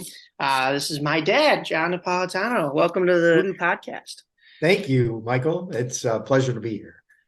So the first interview I had on this episode that the fans will get to hear was a fellow haunt builder named Ryan Ashley, and he's a big Evil Dead fan. Gave me his origins of how he got into these kind of cult classics and his experiences meeting Bruce Campbell and dedicating his home haunt around Evil Dead. But I brought up to him that I learned my love for it through you. So I actually don't even know, how did you begin with Evil Dead?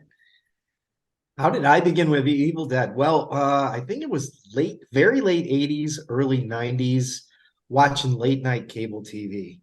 Probably caught it in the middle of, and I can't remember, I believe it was Evil Dead 2 was the first one that I saw, which, by the way, is my favorite of the franchise.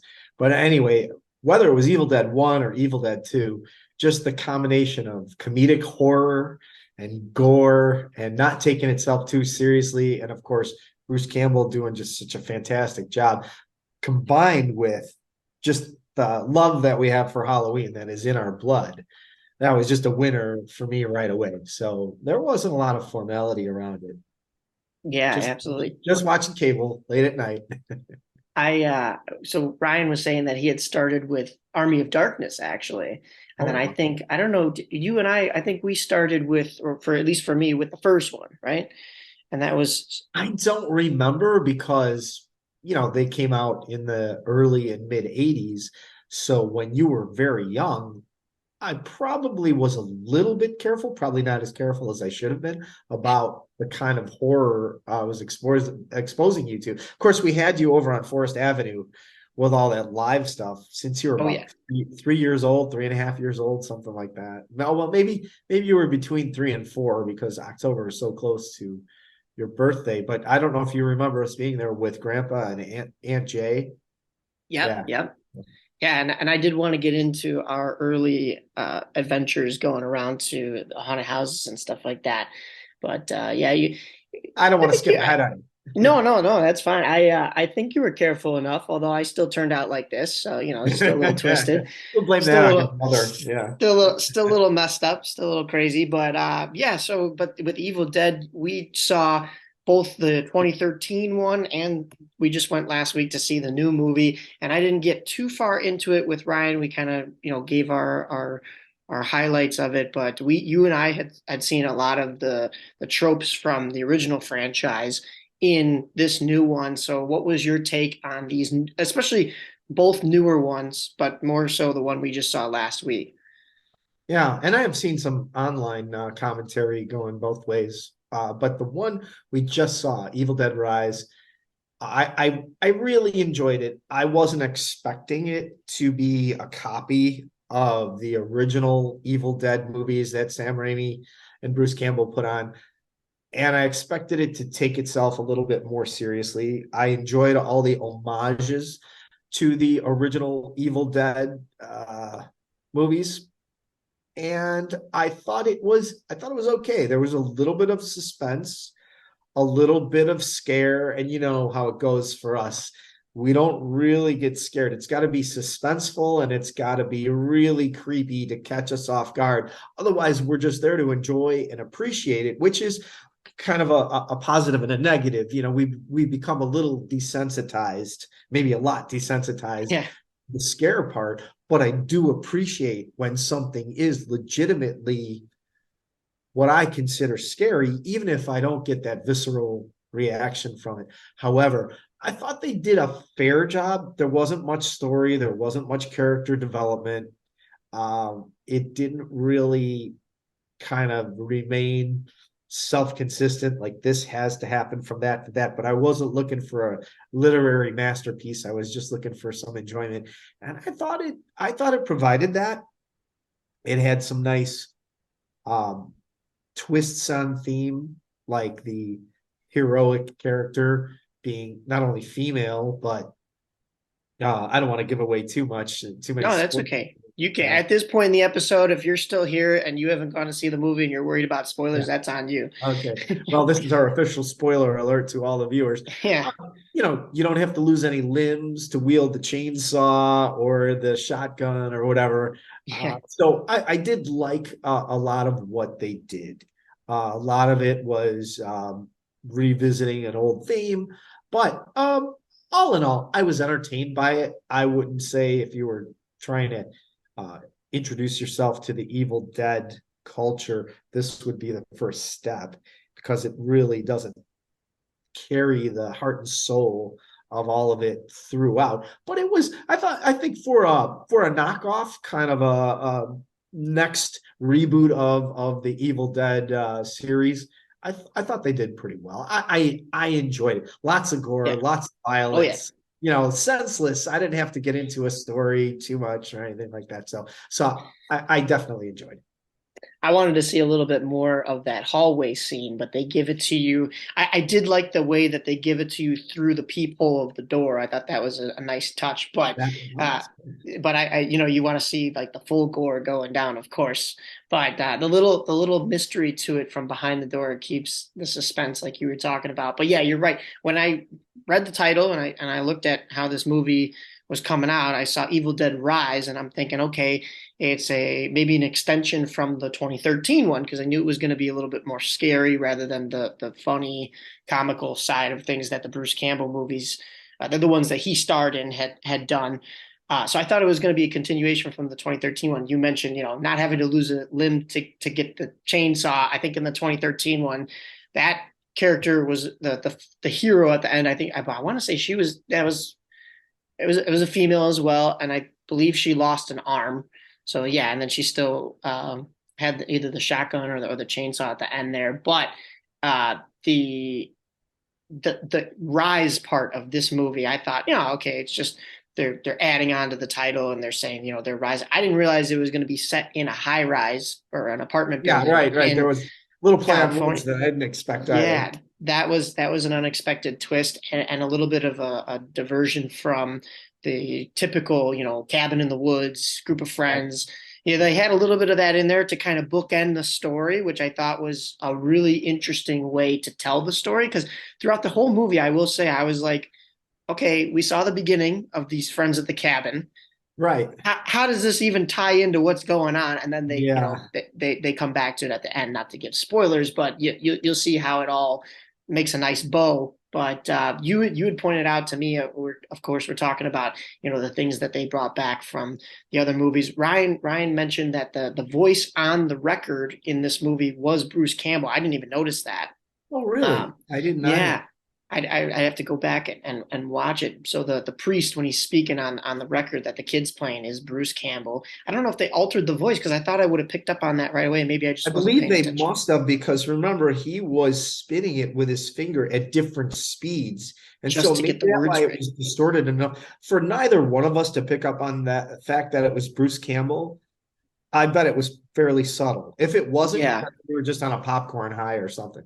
Maybe, yeah. But then also you had pointed out that Staphne in the movie represented the dagger of Candaria? Am I saying that Daring right? Dagger, yeah. Kandarian dagger, yeah.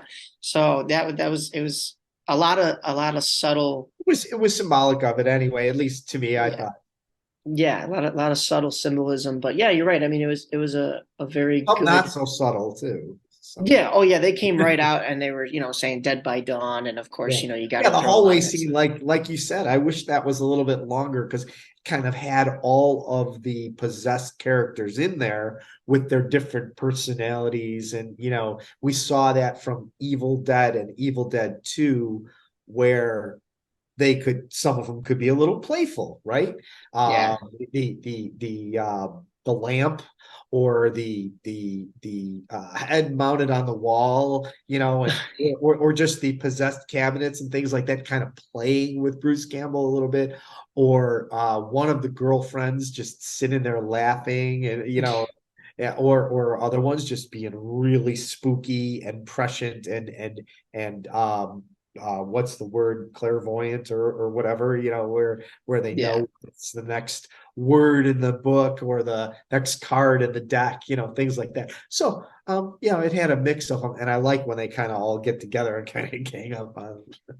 yeah. Or even I take it as a playful, what's the word I'm looking for? But like a sort of, the demons are being, comical or playful. Even in this new movie, they made it scary. But when you stab them in the face with scissors, you're not really stopping them. It doesn't do anything to them, but they stop. The demon stops for a minute. It gives you time to run away.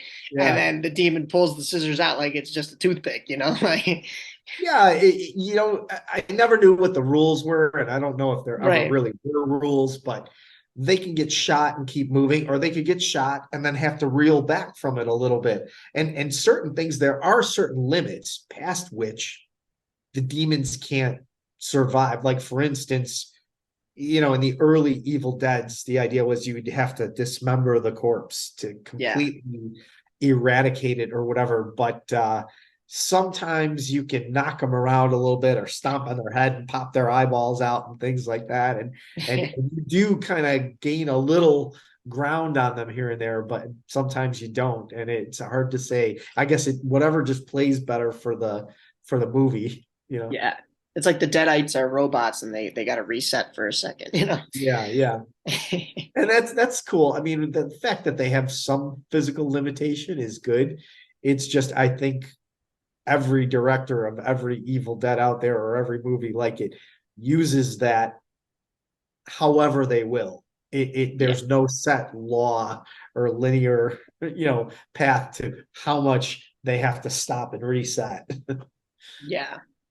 But yeah, and then I was told by Ryan that there's going to be a couple more movies, probably a couple more movies coming out in the future, and we'll see if we get. There's a chance we get Bruce Campbell back, and then hopefully Sam Raimi directing. So they're not going to stop the gravy train right now, even though the series Evil Dead, the Ash versus Evil Dead kind of got canceled, but they're going to at least bring some more content to the table, which should be fun. Yeah, yeah. I mean, I would never want the participants, the principals in all of this, to go past the point that it's not fun for them anymore, because as professional as these actors may be, I would think it's going to come out in the performance, and we're going to have a degraded performance, and we don't want that. We want to leave the table with the best taste in our mouths and not have them show up and phone it in or something like that, or milk it to death like certain other franchises have done. But if they can make it fun for themselves, I think that'll come out. I enjoyed Ash versus Evil Dead, even Yeah. though it's again it's lacking in a lot of areas, and so were the first Evil Dead and Evil Dead 2. But for any of their flaws, they were just perfect in their finished product, flawed as it was. To me, it was like the perfect blend of comedic horror, not taking yourself too seriously, lots of gore, a good amount of spookiness. It's something that you can come away from feeling really satisfied with. Yeah, absolutely. Something that has not been milked to death, but has been going on forever, and I think we're always pretty satisfied with, is our usual October trips to all the different decorated houses and haunted houses and stuff like that. We started when I was real young. I think I've teased that on the podcast before, but we started when I was like 3 years old, and you got the lists. And how did that come to be? Oh wow, yeah, so fantastic. I'm not sure how we heard about Forest Avenue. Uh, it was probably because your Uncle Joe lived right near there and talked about them decorating. I'm surprised I hadn't heard about the fame of Forest Avenue, because I had Yeah. spoken to people that said that they had done that since, let's call it 1980. And I Wow. never Yeah. knew about it. I mean, 1980 was around the time, or even earlier than that I grew up loving Halloween. I loved the scary part, the fun part, the friends, the parties, the decorations, and the blocks that were sometimes poorly lit, and just everywhere your mind can go and imagine all that kind of cool, spooky, but fun. It's like you're willing to put up with the spooky for the fun. And then after a while, the spooky becomes its own reward as well. So, but anyway, yeah, then fast forward to when we did hear about Forest Avenue. And I have to say, it was probably because your uncle lives so close there that Yeah. we heard about it, and your mom and I debated whether or not we should take you because you were so young.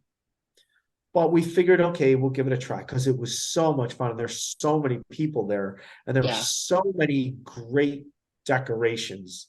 All the work that was put into it, all the creativity, and the cooperation of what Forest Avenue is. For any of your viewers who don't know, it is a short block in North Riverside between Cermak and, let's say 23rd or 24th Street, where actually it's between 23rd and 24th Street, where a certain neighbor convinces all of his other neighbors on this block of like 7 houses on one side and 8 on the other, so a very short block, to let him make one exhibit on each lawn with mechanical props. I don't really think he has any pneumatics, but mechanical motion sensors roped off with different themes at every house. And it was just like a whole block full of people on board with the Halloween spirit. And it grew year after year. So we took you there because we figured we could shield you from anything that was too scary and still let you kind of put your foot in the water and then decide whether or not you wanted to jump in or dive right in the deep end or whatever. And you just loved it. Yeah. Definitely the dude puking in the garbage can. Yeah. Remember, I'd say, hey, ask him what he had for lunch. And you'd go up and say, hey, buddy, what'd you have for lunch? And right at the timing party, he would just spew it all out there. That's a classic prop. We've seen that so many places, haven't we? Oh yeah. Yeah. That became popular at a bunch of different houses when we started going around. But I think when we saw it first Nonsense. was, yeah. Oh yeah. Yeah. Yeah. I think we saw it first probably at Forest Avenue. And then, of Yeah. course, the dude eating the pizza with the eyeballs in it. I'm sure Oh, even, if I didn't realize actually until you said it that they dated back to 1980 doing that, but I'm sure they didn't have him in the 2005 White Sox shirt yeah, right. and Exactly. watching the TV with old scary movies on it and stuff like that. So that was a nice touch. And yeah, Well, a lot of really cool props. we started out there before '05, so he didn't even have the jersey Sure. yet, because if you would have been 3 years old, it would have been, say, 2001, maybe 2002. Yeah. So we were still in our drought. But yes, we saw that place evolve. We saw a lot of firsts of a lot of different types of decorations and things like that. And do you remember, is his name Daryl or Dwayne or? You I know know, there was a gym closer to Polar Bear on the other block, but Yeah, I was just gonna say now the other side of the block, after the 7 or 8 houses on each side that you were talking about, right. then there's the street that cuts through, and then there's a second. There's only two sections of the block. The other half never used to decorate, and then the Polar Bear ice cream kind of cuts it off early on the one side. Right. And they had they always would do a couple things, but now that side's the more prominent when they do decorate. And I know they've had I think we've talked to people about how they've had pushback from the city about blocking the street off during that time and too much foot traffic. So it's not as big as it once was, which is kind of a shame. But at least, they kind of picked up the torch on that side. I always forget the names over there, and I know we've had conversations with both sides of the block. Yeah, I wonder if I think Jim, who was at the north end between 22nd and 23rd Street, right near Polar Bear, I think he moved. Okay. But Uh, there was a little bit of, I don't know, I don't know if it was competition or dissension between that Jim and the original guy on 23rd to 24th Street who started it all and did all the props. But I have to say, just as since we're on the topic, I tried to do my part. A friend I grew up with in Cicero named Joe Mangoni. Joe Mangoni is the town president of North Riverside. And I gave him the idea that if all the residents are upset with all the parking for about a 2 week period around Halloween, leading up to Halloween, why don't you put those street signs out, the little signs that they tie on the yeah. trees or whatever, stating no parking within this area between such and such dates, because I think a lot of that is what caused the original decorator, let's say whoever he was, to stop, because he Yeah. got huge crowds. He had It was banners. massive. It was wired for sound. They had fog machines. The fog was through the streets. Thriller was playing as you'd walk through. Yeah. They would have news crews there several nights throughout the season, and just droves and droves of people enjoying themselves so much. And it's a shame that it also represented such a hardship for the residents. And I thought, I offered what little idea I could. And when I spoke to Joe, this was many years ago, he liked the idea. I don't think he was the town president at the time, but he was on the board of trustees. And so I guess if things had carried forward, maybe he could have implemented that idea. And who knows if there's ever a resurrection of Forest Avenue in the future, maybe they can implement that idea, and then the residents wouldn't be so put out by this. Resurrection. I like the word. Good word Yeah, choice. I try to keep the spirit of things going when I can. Yeah, absolutely. Well, now we see with Toby up at Haunt 31, they've got street signs that block off parking right there, right in front, so that it also helps for when emergencies have to come through. He told us that one story, and I talked about him a little bit with Ryan already, and we're yet to get him on this podcast. But it's almost seemed like the South Side houses, Forest Avenue, all of the ones that we're about to get into, kind of walked so that the north side could run, and not to take anything away from the north side. I know Toby's been doing his for a long time, but it seems like, with, like you said, the blocking off of the streets and all the Jim Slanker, we had him on the podcast for Canyon Trail Yeah, Jim's great. Cemetery. Yeah. He talked about the dissension between the Mostly it's the Christmas people, actually. Everybody competes for one more light bulb around Christmas. But Yeah, yet yeah. Like the we have this. Griswolds. Right, and then we have this Halloween community that instead of being competitive with each other, we're all just, friendly and share ideas, and they've It's had the like Chicago Halloween Haunt has the Builders. Christmas spirit, right? Yeah, right. So it seems like all the non-blocking of the streets and the dissension that may have happened with Forest Avenue, everybody else looked at that and said, "All right, well, how do we fix that when we're going forward and keeping the spirit alive?" So I like that they've done. But like I said, the South Side was originally where we were going all the time because at the time they had arguably the best houses, and I mean we could go into all of them. They had Hell's Corner, they had Mayhem on Mansfield. Probably should have listed that one first. But what were some of the ones that you remember? And when I was going around, I was probably real little, so some of the stories I may not even remember, happening. I remember the decorations for sure, and remember going every year. But yeah, it was just a fun time every October.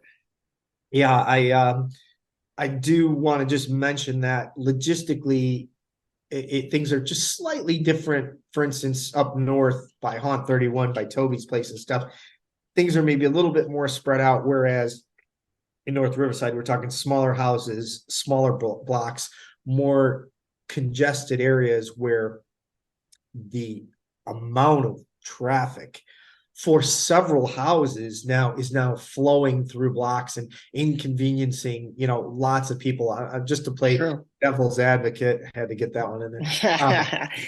It is a little bit different, although places like Toby's at Haunt 31 or the Shirley's out in Orland Oh would yeah. get so many people, but I think their houses were located in a little bit more convenient place logistically than the Forest Avenue stuff, where everything is just Right. so congested, But anyway, Yeah. that said, your question was more about like what were some of the favorites. And by the way, I should mention that probably the originator, we'll call him Dwayne or Daryl or whatever his name was, I forget, but I think he or his wife or somebody connected to him gave me the first Haunted Illinois sheet one of the years that we were going to Forest Avenue, and they said, well, if you like these, there's a whole list of them. And they gave me this orange list. I could probably go over in the cabinet and get some of the old lists. Yeah. Sure. I can actually do that in a second. But and we looked at these and we said, oh, there are other places like this. We've got to go check them out. And that's when we started going around. Me, you, your mom. Sometimes we drag grandma out there, Yeah. and we go to the Lindich's place, Mayhem on Mansfield, or Hell's Corner, or Spirits on Sprout, so many others. What's the one? There was one, the Boneyard, Ghosts in Oh the yeah, the Boneyard Graveyard, was great on 97th Street. Yeah, Devil's Playground. Midnight Terror and the Yeah. Boneyard close to each other. Right, the Devil's Playground, of course, the Nephilim, and those Yeah. they're fantastic. They do great stuff every year. We got to give them shouts out. I'm trying to think of the one. They don't really do it much anymore, and it kind of died. It was just past that McDonald's, east of Central, on one of the L streets, like Lockport or something like that. I might have it. Oak Lawn or Bridgeview, that No, area? yeah, in that area. And they had Resurrection Mary on a garage door, Oh, kind of thing, and she would flow across the yard. The one year they did it so well. They were sitting out at a fire pit, and everybody, by the way, especially on the south side, not to take anything away from the north side, but the folks on the south side are always out at their fire pits, just willing to talk. In fact, willing to hold on to you, all night, where you're going to miss all your other places, but they're just so fun to talk to, and so proud and excited about what they do, and in so much enjoyment, and so happy to give that enjoyment to others. They're just a pleasure to talk to, and we get so few nights that we can go out, and especially you now with doing your own haunted house and everything like that. Time is even more at a premium. I would just, if I had my druthers and I could go several nights a week or maybe 10 nights throughout the Halloween season, I would love to just hang out, have a couple beers. Well, maybe not at each place because we'd have to have designated drivers, right? But Yeah, definitely. talking to those folks can be such a blast sometimes. Or how about how we see decorations that used to belong to this person or that person, and we'll see them like the Beetlejuice that they'll have at one place. Hey, Yeah. where did you get that? Oh, when the Lindages stopped doing their mayhem on Mansfield, they sold off their stuff and I bought it from them. Or we've seen these props go from one owner to another owner, still being used to entertain and give people enjoyment. It's wonderful.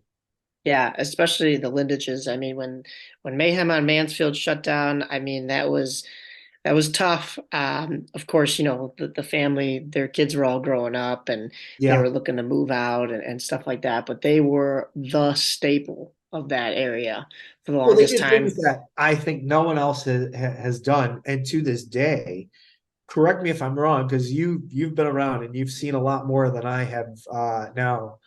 But their daughter, I think Michelle was her name. She was an Yep. acting student, and not only did the Lindages decorate the front yard, the driveway, the backyard, but they had all these pneumatic props, and they had the whole yard wired on a timer, and every half hour they would get all the ghouls that were acting for them together and they would dance to songs like Thriller or to Black Eyed Peas or Outcast or something like that. They Yeah, just yeah. done a dance show for us, and I've never seen anyone else do that. I thought that was fantastic. They would rise out of their, like Michelle would be in a casket, and she would rise. She was the dead bride, and she'd come up, and somebody would come out of a woodshed or here or there, and they'd all come out of their haunts of origin, and they'd gather together, and they'd do like a, I don't want to call it a flash mob dance, but every hour and a half an hour, it was great. Yeah, I actually contacted with, I believe he's in the Chicago Hunt Builders group chat with us. I believe it's their son, Oh, and really? Maybe they live. focus.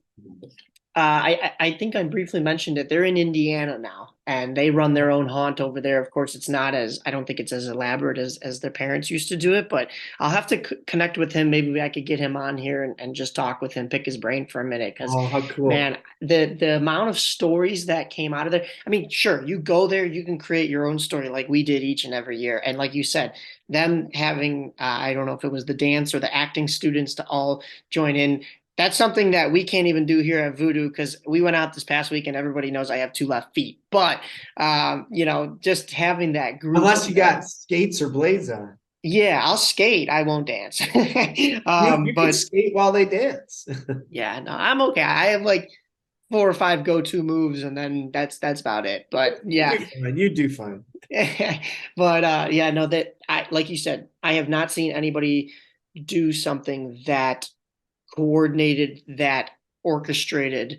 Of course, there's places that have better props, mostly because we're in 2023 and the haunt world, the industry has evolved. So some of these props are a lot more technologically constructed, or they're creepier or whatever. So Yeah, the like lineages. Toby's Gargoyle or something like that. I mean, Yeah, the audio that's on like it and stage production quality. right. And the Lindages may not have had that, but they had so much stuff. And then that back porch was always a table full of skeletons, and it was a different theme every Yeah, year. And just playing cards or having drinks. It was fantastic. Yeah. and then yeah, to orchestrate it all to go. It was always, I remember always Thriller, and then Polaroid picture, Hey Ya by Oh by yeah, Outkast. yeah, right. So yeah, that was great, and yeah, definitely missed that one. But like you said, places like the Nephilim have kept things alive. Even on the north side, there are a couple places that have that family or just that friendly atmosphere with the people sitting outside having their fire pits and stuff like that. But I don't know, there's just something special about starting down there. And that was where I got my love to even do voodoo in the first place. Sure. So Yeah, I was just gonna say that Voodoo on Vassar place is a north side place. And I think they do a pretty darn good job of things. If it wasn't for the fact that our fire pit, I made a permanent one in the ground in the backyard, we'd pull it out to the front. Well, we'd also don't have much room on the driveway with our line, but I'd pull it out to the front and warm everybody up. We could get a portable one, but Well, man, we well, don't it's need it. different because you're talking, when we were discussing the people who are sitting out by their fire pits, now the Lindages may have strolled around, but they had other people doing lots of different things, and Steve would kind of have to go adjust props here and there.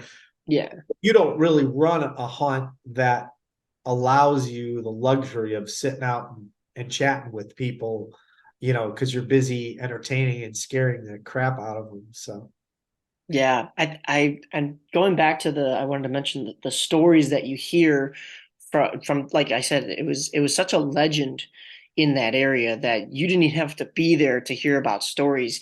And I want to say during their last show of their final year, one of their, I believe it was Michelle, I think was proposed to at the very end of their last oh, performance. okay. Oh, I think that's one of the other ghouls was and ended up being her husband. So 3-year-old me was disappointed because I think I always had a crush on her. well, she watched you grow up. Yeah. She would, their faces would just light up. And this is another wonderful thing about these folks that do what you do and what they did, is that they really do make connections with people. They observe the people who would come and go over time. I mean, toward the end of it there, we would show up, we'd bring a case of beer for Steve or whatever, we'd bring something to say thank you.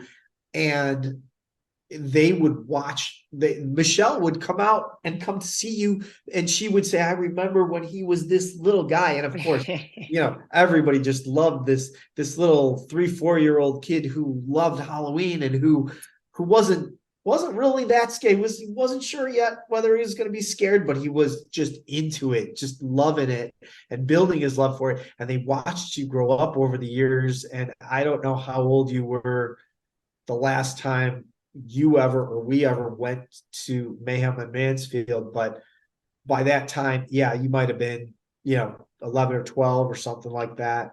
And I think Michelle was, of course, she was in college at the time, and yeah. So, but she loved watching you grow up, and she used to always say, "Oh my God, I remember when Michael was this little." And yeah, a lot of people said that. Yeah. But Yeah. that's cool that one of the ghouls, obviously someone she knew, Yeah. had proposed to her at that venue. Talk about a match made in hell, huh? Yeah, that's true. True. But yeah, what was I was going to bring up one more thing about, well, I know you've now seen, of course, we talked about Spirits on Sprout, and I talked about it a little bit with Ryan because he's never been out there, but Eric does a really nice job of making it like I always say his house is like a museum because you have all Yeah. these ghouls that are the classic Halloween characters, all the different villains, and they're all just set up in the yard so that you could find each one. He's got the scavenger hunt, but we talked about him because he's got the evil Ash in the garage. Oh, So yeah. it's a nice touch, but he keeps it alive, and like you mentioned in the film, they keep the South Side kind of kicking. You mentioned Shirley's. I'm not sure. I don't believe they do that anymore over at I am They not might not. They were wonderful people, and Mr. Shirley was just nicest guy ever. nicest guy. But not to jump around too much, but I can't say enough great stuff about Eric. Eric is a Oh true yeah, student of horror, fan of horror. He's a wonderful guy to talk to. He's always so welcoming with us. He's another one who has seen you grow up since you were a little kid. Maybe we didn't get to know Eric as much as quickly because he didn't break character with us for a long time. But true. yeah, I can't say enough great things. There were the key ones, the great ones, and I remember we would have difficulty picking our number one between Forest Avenue, which is all of Forest Avenue, and we were talking Yeah, like 14 different houses or something like that, or Mayhem and Mansfield, the Lindage's place, with just one place, because they both had almost an equal amount of props and decorations, but they did them differently. And it was very hard to pick a favorite. Yeah. And you can talk about the strengths of one versus the other, like a coordinated dance ensemble and pneumatic props and light shows at the Lindages, which was just fantastic and wonderful people, or the crowds coming to Forest Avenue with wired sound and streets full of people just flowing through, almost like an amusement park setting or one of those haunted house lines. I think that's one of the reasons I enjoy waiting in line with you at the haunted house places and not getting Yeah. fast passes. Is it's kind of like that entertainment atmosphere. Only it was even better because each house was a new adventure, but yet the Lindages just had so much more in a more concentrated space. So it was very hard to pick. They were different, but almost equal in their greatness. Yeah. Oh, yeah. Well, we had mentioned Hell's Corner Yes. being, one of the first, and you had mentioned that I was still a little timid to get too exposed to something. So I was always super afraid of like the actual like haunted houses Yeah, and stuff because like that. there would be a real one that would hide in there and you'd be watching out for the real guy. Yeah. So They wouldn't scare you. even just that home haunted house, it was a home haunt, but then they had that like what we have at But here they at did a Voodoo. little, yeah, garage uh the spook house.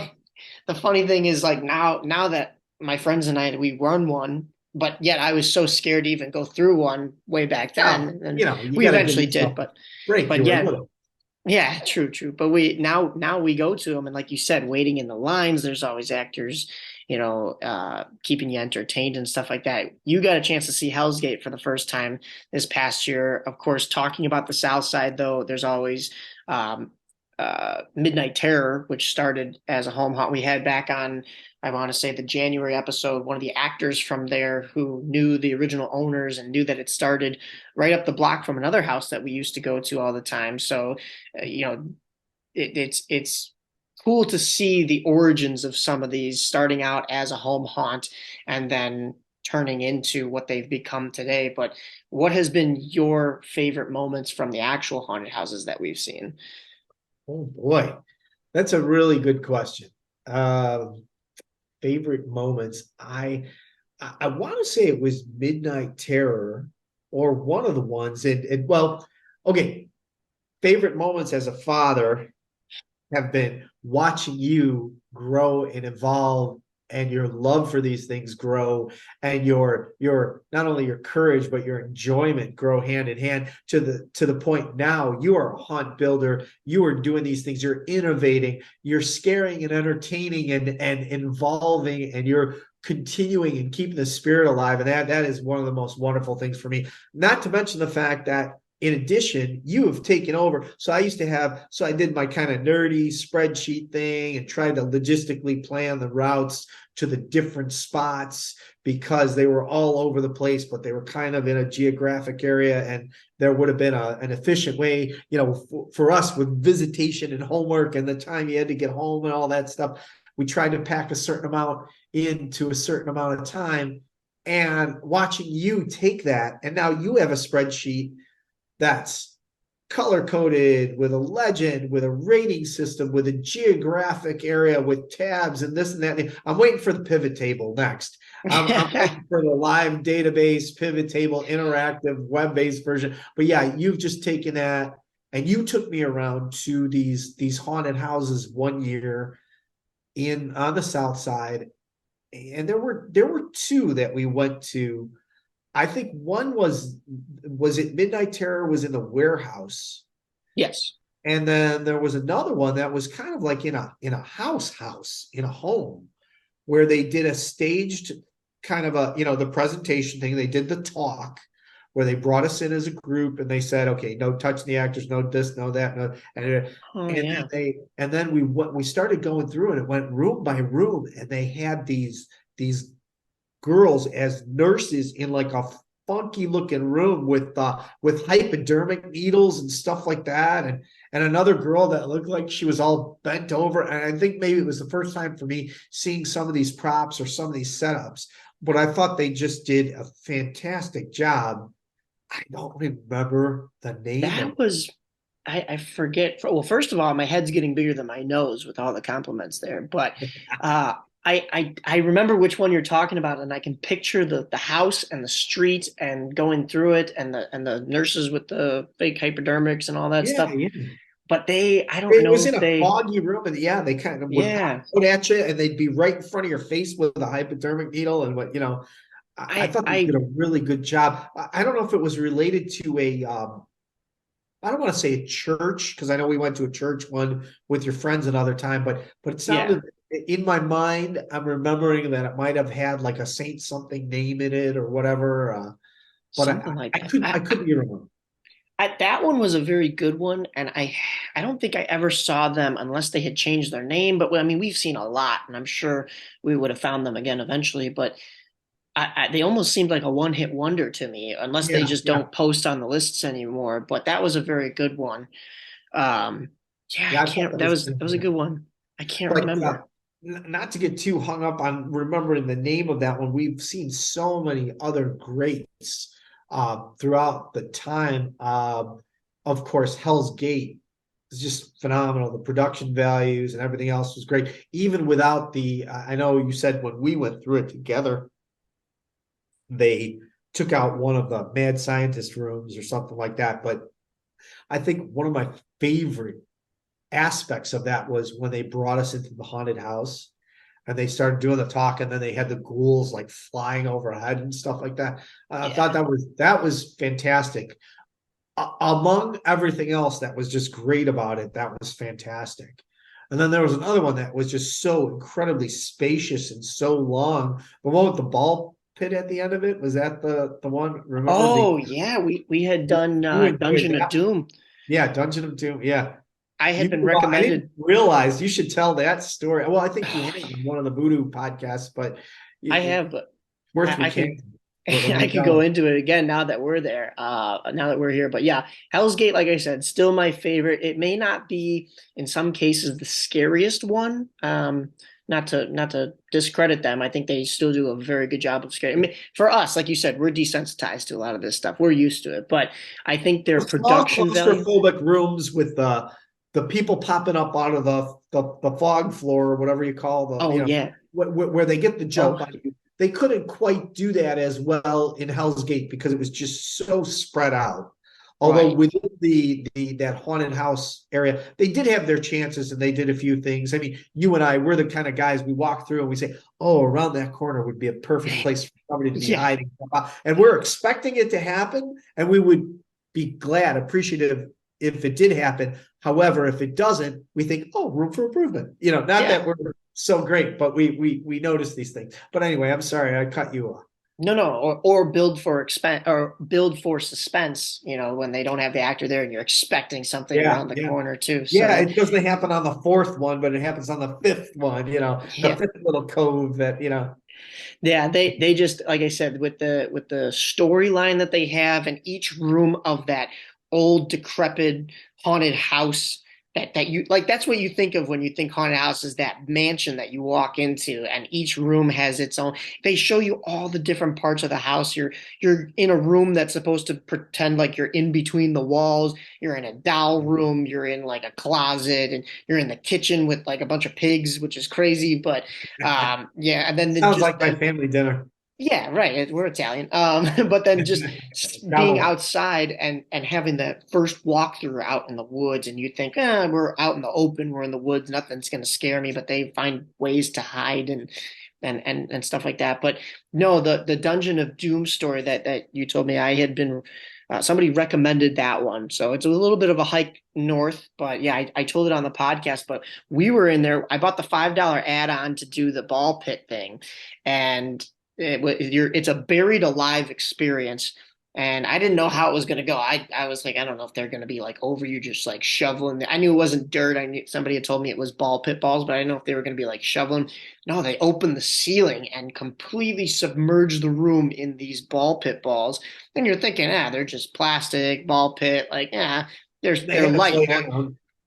yeah, they had us lay down and you're thinking, it's ball pit balls, so they're light, but they put so many of them that it becomes this heavy weight on you. And like you hinted to, and I brought up before, is I think one of my only fears, not to sound too not to brag too much, but I think one of the only things that genuinely freaks me out is claustrophobic, and not talking about like the hallways that are super tight or that Right. the ones that are have that blow up thing. It's actually being buried alive.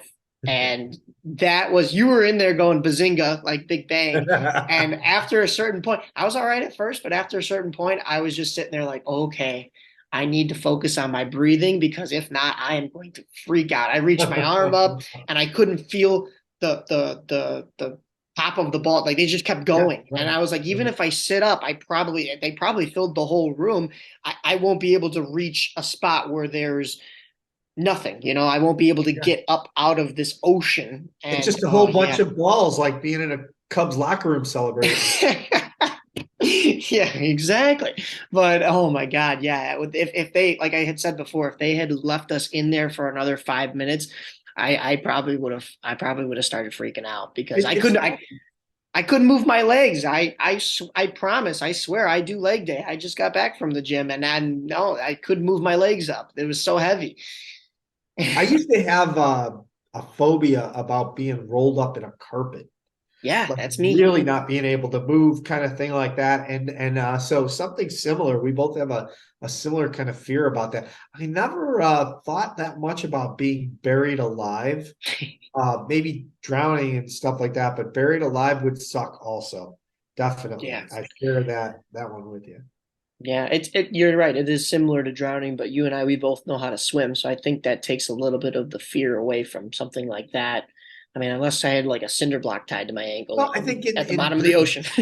I think I've dreamt about that fear. You know what I mean? Yeah, So in your dream, it doesn't matter what your abilities are. Sometimes it's like, well, right. the dream is just kind of changing the rules on you.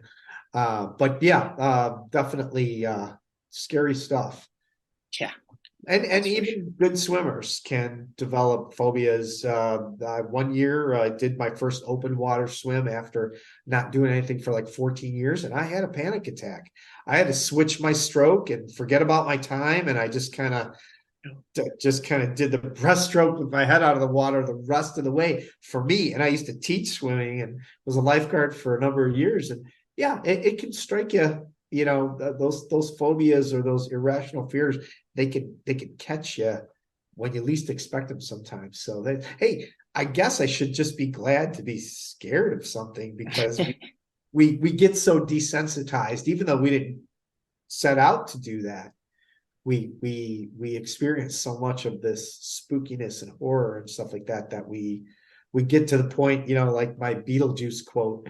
And if you don't mind, I'll share my Halloween Yeah, tradition, which is, at the end of the night, every Halloween, unless I'm somewhere else, but usually if I'm home, midnight, all the lights go off, the copy of The Exorcist goes on, and I watch it.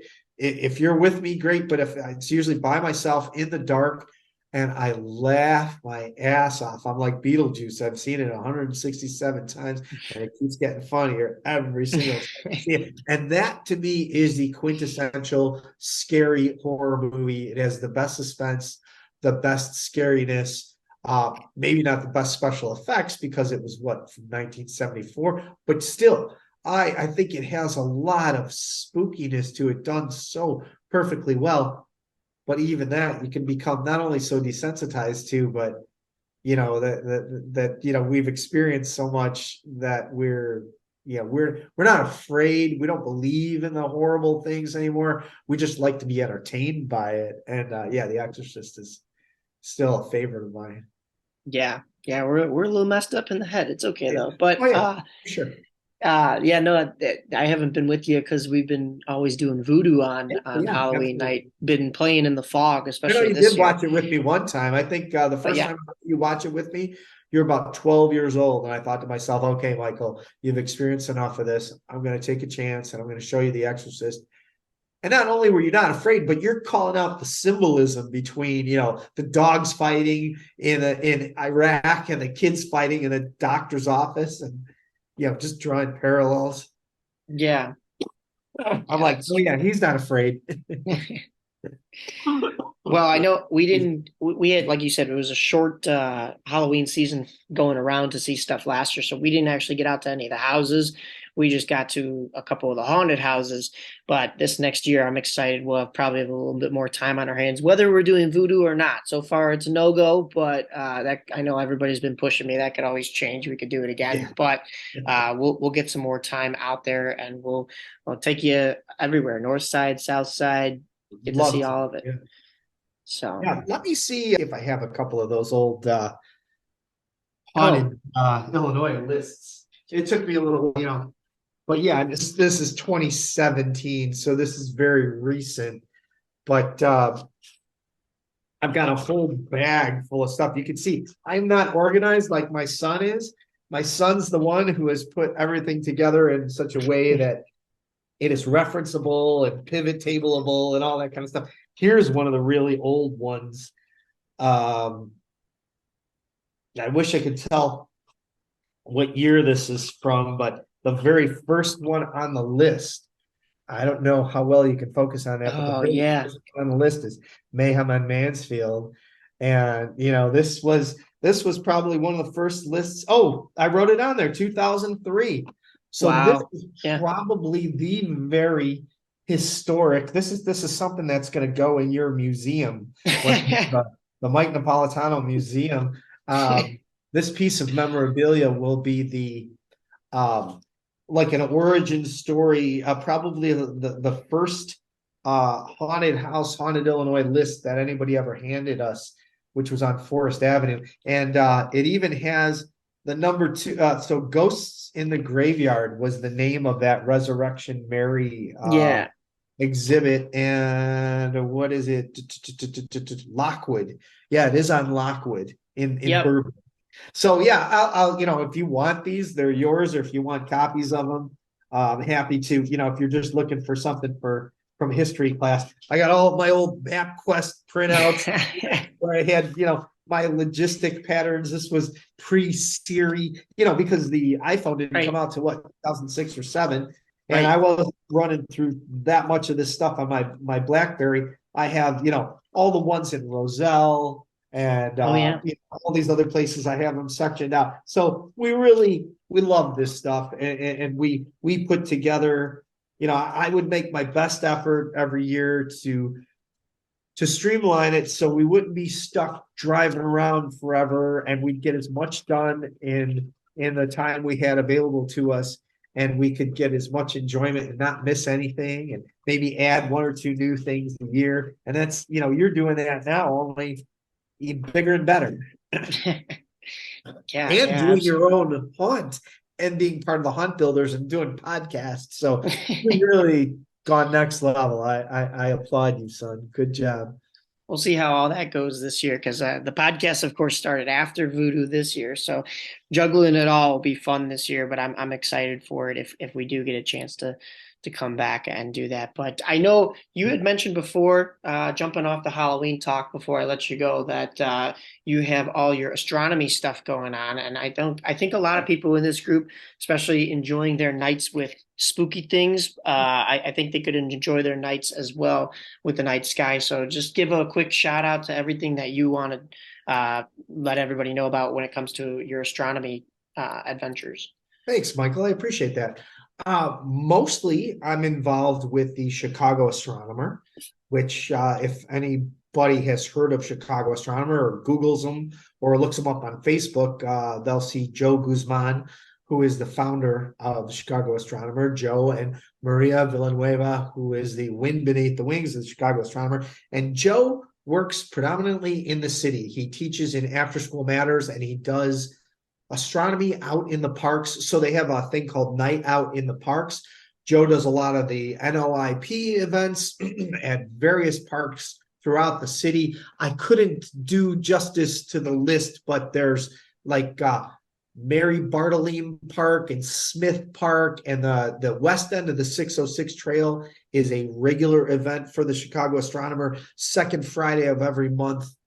Weather dependent, so there are usually makeup days if the weather's not good, and we take out our telescopes. We explain about the night sky and about astronomy to people. We have conversations. We help people who want to buy telescopes. We help them to understand the features and the pros and cons.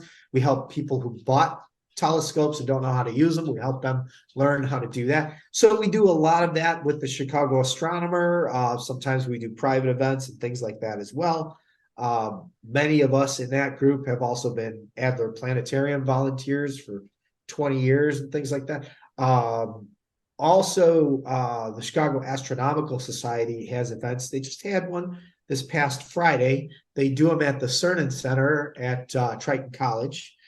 Also, something coming up is called the Bootleg Star Party at Harmon, Illinois, which is roughly 20-25 minutes southwest of Dixon, Illinois. Okay. And so that's an event that's coming up, but it's unrelated. A guy named Ken Pleichel does that event. It's usually a great event, and it's in Green River State Park, which is a wonderful dark sky area that's only about an hour and 40 minutes or so away from us. So we have all this light pollution around where we are, and getting out to Harmon, Illinois to Green River State Park is a great thing to do whenever you get a chance and the weather's clear. But for the Bootleg Star Party, you'll be there with a whole bunch of the astronomy community. Same as, when you're in the city, that's one of the reasons Joe Guzman and the Chicago Astronomer do so much in the city, because that's where the people are. Even though there's all this light pollution, Joe's great about getting us all to show folks what you can see, even still in a light polluted city. And there's a lot to be seen. And Joe's been shown on Chicago Tonight and numerous radio shows and Channel 9 and 5 and 7 and stuff like that. So anyway,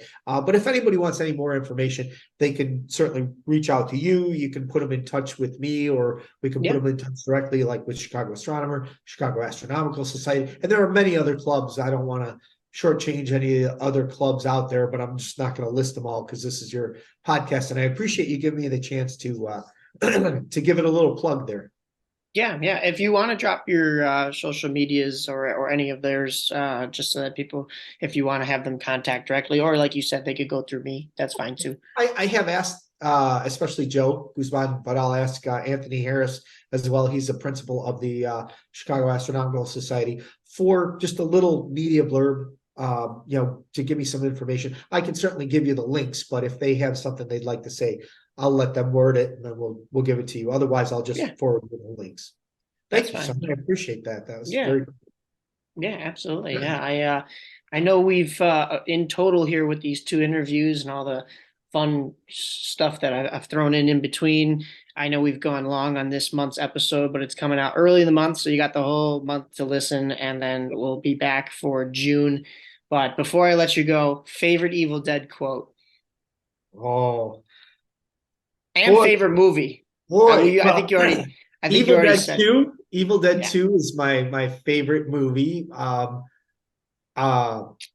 Boy, there's so many great quotes, but the whole "I'll swallow your soul" and then with the shotgun, "swallow this."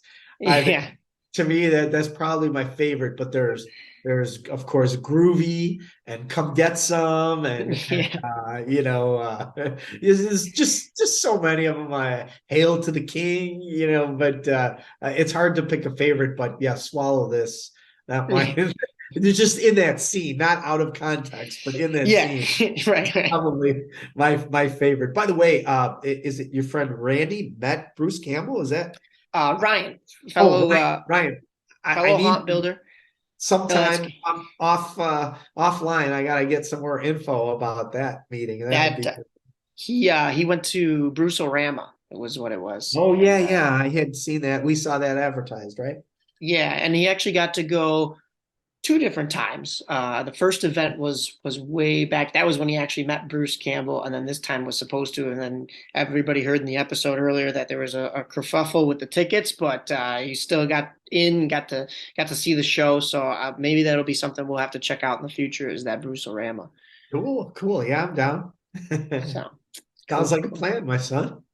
All right. Yeah, absolutely. All right. Well, thank you for jumping on. Thank you for giving the backstory of all of our Halloween adventures and the origins, and for jumping on, taking your time. Thanks again. Oh, my son, my heart. Yeah, it's a wonderful thing to do, to visit our tradition, sick and twisted as it is, like you said.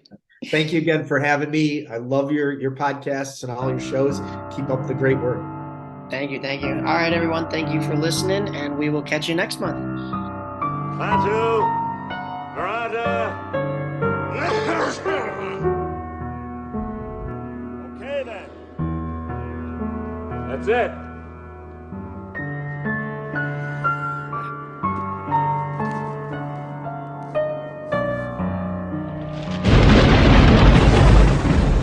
Hey, wait a minute. Everything's cool. I said the word. I did. No!